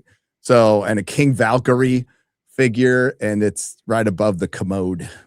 No matter what you pay, how high it goes, you made more money covering the show. True. I'm pretty sure. It's I made more profit than Paramount did for sure. Yes. Yes. Sure. Like without a doubt. Side table for 20. Oh, I wanted one of those. Well, those are kind of useful. That would actually be useful. That's like I wanted one for the entrance. For $25. It's pretty cheap. Yeah. Polished chrome. Oh, that was another one I wanted. $13. $13. It's going you to just jump gotta up, go to though. Canada to get it. Yeah. What a weird auction. They are just trying to get anything. Like, this is bizarre. It is because like there's no real like uniforms or anything. Is there any uniforms? Is there any like No, there's no costumes. There was a visor, but I don't remember the visor specifically in here. I have the visor if you want to see does it that. not look like they wasted a lot of money on bullshit they didn't need? Yes. Absolutely. So this is the visor. Because they don't want to pay to put it up in storage somewhere. They're just Nope. get rid of the stuff, you know. So here, I'll bring you back. Do they even Chris. give you a certificate with it? No. Well, then fucking what? It's pointless if they don't give you a certificate. Like, that's why I want the chair, because there's a logo on it. Yeah. I mean, you're just buying a fucking TV. What? How dumb. They can't even do the auction right, Chris. Here's a chair for $105. No base. It's just Yeah, but sitting you on can add a base. That's actually not hard to just get a cheap chair, put it in a rolling base. It's All right, we got to finish like- this up. Okay, I got Buffy to watch after this. As a father of 4, 2 adopted, agree with you, Gary. Well done, sir, by the way. Bless you for doing that. What's up, everyone? Thanks for the show. I'm retired military, deployed a lot. And I'm a dad and a grandpa. I'm protective of my family, not perfect. According to Mary Morgan, The Mandalorian is a map. Yeah. 2 Wongs don't make a right. Oh boy. Watched first 2 episodes of new Daredevil Born Again season. I actually think it's pretty good. The fight scenes are really good. Lighting's good. I disagree, but I'm glad you're enjoying it. The costumes are good. Gary, what do you think about the Horcus Heresy arc of Fargate? I think it's one of the finest stories ever written in television. Okay. The Horcus Heresy. And it's nothing like the Horus Heresy. Is that what the one? Yes, from the Horus Fargate? Heresy. Nothing like it at all, other than in name. The biggest thing to go far in Hollywood. The biggest thing to go far in Hollywood, be a legit good person, recognize the snakes and observe, go above and beyond, look for places to exit your lane. There you go. Tyler Matthew Harris. Thank you. If roving you is wrong, Wong, I know Rana be right. What's her name? Mary? Hearing what she said infuriated me because I was raised by my dad who stepped up when my biological dad couldn't. I know it's anger talking, but wow, she got me pissed off. She pissed off a lot of people. She's getting pretty roasted in the comments. Gavin Newsom is a gigantic wanker. I agree. Will you ever have a debate with people like Anthony Gramaglia SK or actual fandom? I don't know who they are. Debate. I don't do debates though. I don't do debates. Everyone says the animation for Invincible is trash. I gave up on season 3 because there was an episode where Mark was fighting a dragon and the dragon's teeth looked like paper mache. I will always love you by Whitney Houston is my favorite wrong. Nick Cage in Secret Wars or Riot. I don't think he's going to be in Secret Wars. Nobody who was in just TV shows is going to show up in the movies. Was Chris sleeping with his eyes open again? His camera was frozen. Yeah, but there's a problem with StreamYard. I wasn't sleeping though. Gary, eating at Juanita's right now. Chris Gore. I watch your shows all the time. Great stuff. Hello, X-Ray. Oh, it's fucking Jay. So I know he's not lying. Jay eats at Juanita's all the fucking time. You've met Jay, Chris. This is Jay. This is Jay. This is Jay. Hi. My old friend Jay. Fuck, get one for me, dude. Send it out. Awesome. Hail Jay. Kansas City Barbecue in San Diego. I have the Top Gun T-shirt and Maple Bar Donuts in Escondido. Maple Bar Donuts in Escondido are really good. So is VG's. As Braves fan, hope Padres win the division. Fuck LA. That's hail, brother. Kid Hootie is a new member. Welcome. Hollywood had a woke revolution and nobody in middle America wanted any of this racist bullshit. That's pretty true. Nerd Slap Gaming $5. Hey, Gary and X-Ray, still would love to get you on Nerd Files sometime soon. Could you both send me a list of your favorite conspiracies? Cheers. Boy. Message me first. I won't remember to do it after. That's probably a good idea for a show. Gary, Geek Grind just sent you an email. They lost their youngest son in an accident in Colombia. God. Pray for them. Oh, no. Oh, well, that's so... Prayers. Wow. I will respond. I'm sure Melissa's responded already.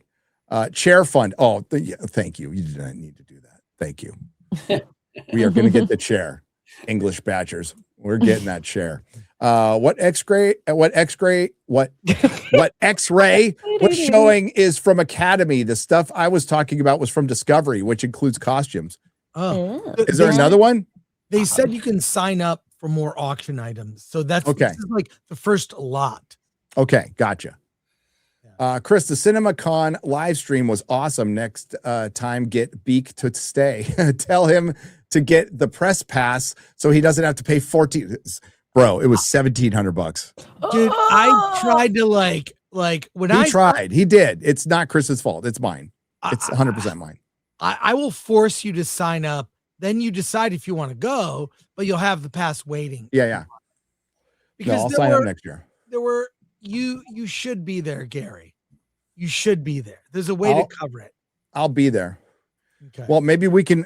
We'll see if we what MegaCon does next year. Oh wait, no, MegaCon's in fucking May. Why do they keep moving it? They should have booked it out well, it's Orlando, so it's probably really hard to book things, I would guess. But it's in May. Have y'all seen Clayface teaser trailer? They just dropped. Thoughts? You want to grab that real quick before we go? Oh shit. Yeah. Hang on just a second. It's probably I just saw the poster. That's it. So okay. It is from WB. Dropped 5 minutes ago. Yeah, James. I see a post from James Gunn. Oh, do you? Okay. Let's take a look at it real quick. You want to share it? Here? You can share it if you already have it. Better internet than you. Actually. Oh. Don't. I have a. There we go. I would take it personal. Okay. Oh my God. You want to watch? Let's do it. Okay. Tell me if you want to pause. Here we go. I think we should just watch it and quick react and get the hell out because you guys have been here for so long. So I thank you. I thank you. Yeah. 1 minute. Dark Man. What's it rated? Yeah. What's it rated? Is it rated R? I think. Let's go back. It doesn't. It probably doesn't say. It probably doesn't say. All right. I mean, it looks like a horror movie, like it's supposed to be, and it's written by oh God, what's his name? Mahler loves him. Flanagan. It's written by Mike Flanagan, who's good.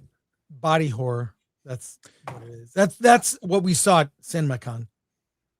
My only problem is you're introducing a B or C list Batman villain before Batman. Yeah. What are we doing? On this wasn't on my DC bingo card of movies they need to make. Yeah. So in the future, when they write the book, The Failure of James Gunn's DCU, it's going to start with, well, they started it with a Superman movie and then a Supergirl movie and a Clayface movie. I wonder if it's going to have dogs in it. Oh God, I hope so. Clayface has a dog. Yeah, a little funny sprite pup. Clay dog.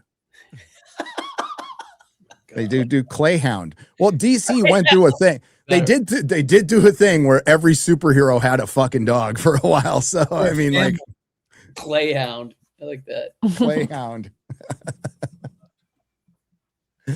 Dog face. That's pretty good. Dog face is good.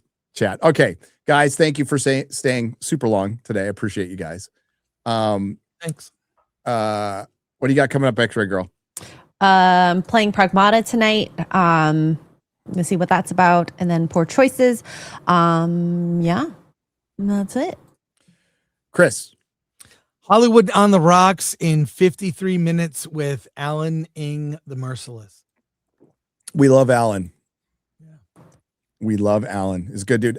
Jim Agnew has a book, To Live and Write in LA. It is available everywhere you get books, including the $1.99 version on the Kindle. We still doing that? Yep. Yes. Yes. It's on Amazon. What are you up to, Jim? I'm gonna pick up my 2.5-year-old from school and let him wear me out all afternoon. Oh, That's Yeah, that's cute. that's a good life. That's a Yeah. good life. it's pretty awesome. So All right. So sneak in. is that Basil Carlo or Matt Hagen? I don't know. No idea. I don't know. Is Batman going to be referenced in the Batman villain movie? So therefore your first appearance, well, actually they've shown Batman in Creature Commandos. DM'd you the info on X-Ray. Thank you. All right. Thanks to the Nerdrotics. Thanks to everyone who left a super chat and donation. This was a really fun show. Jim Agnew, we got to have you back. You rule, dude. me. Yeah. So, and yeah, your girlfriend's pretty cool too. We'll just say that. She's the Yeah. cool one in the family. She's pretty cool. He's amazing. Chris, thanks for staying so long. Thank Love you, you, man. buddy. And we will see you next time. And I'll be back tonight in 4 hours. I have to cram a lot of Buffy episodes in the next 4 hours. For Mahler and I will be discussing Buffy season 1 On the main channel. on this channel. Main channel. Yep. All right. Okay. All right. Bye. Talk to you later. Later. Later.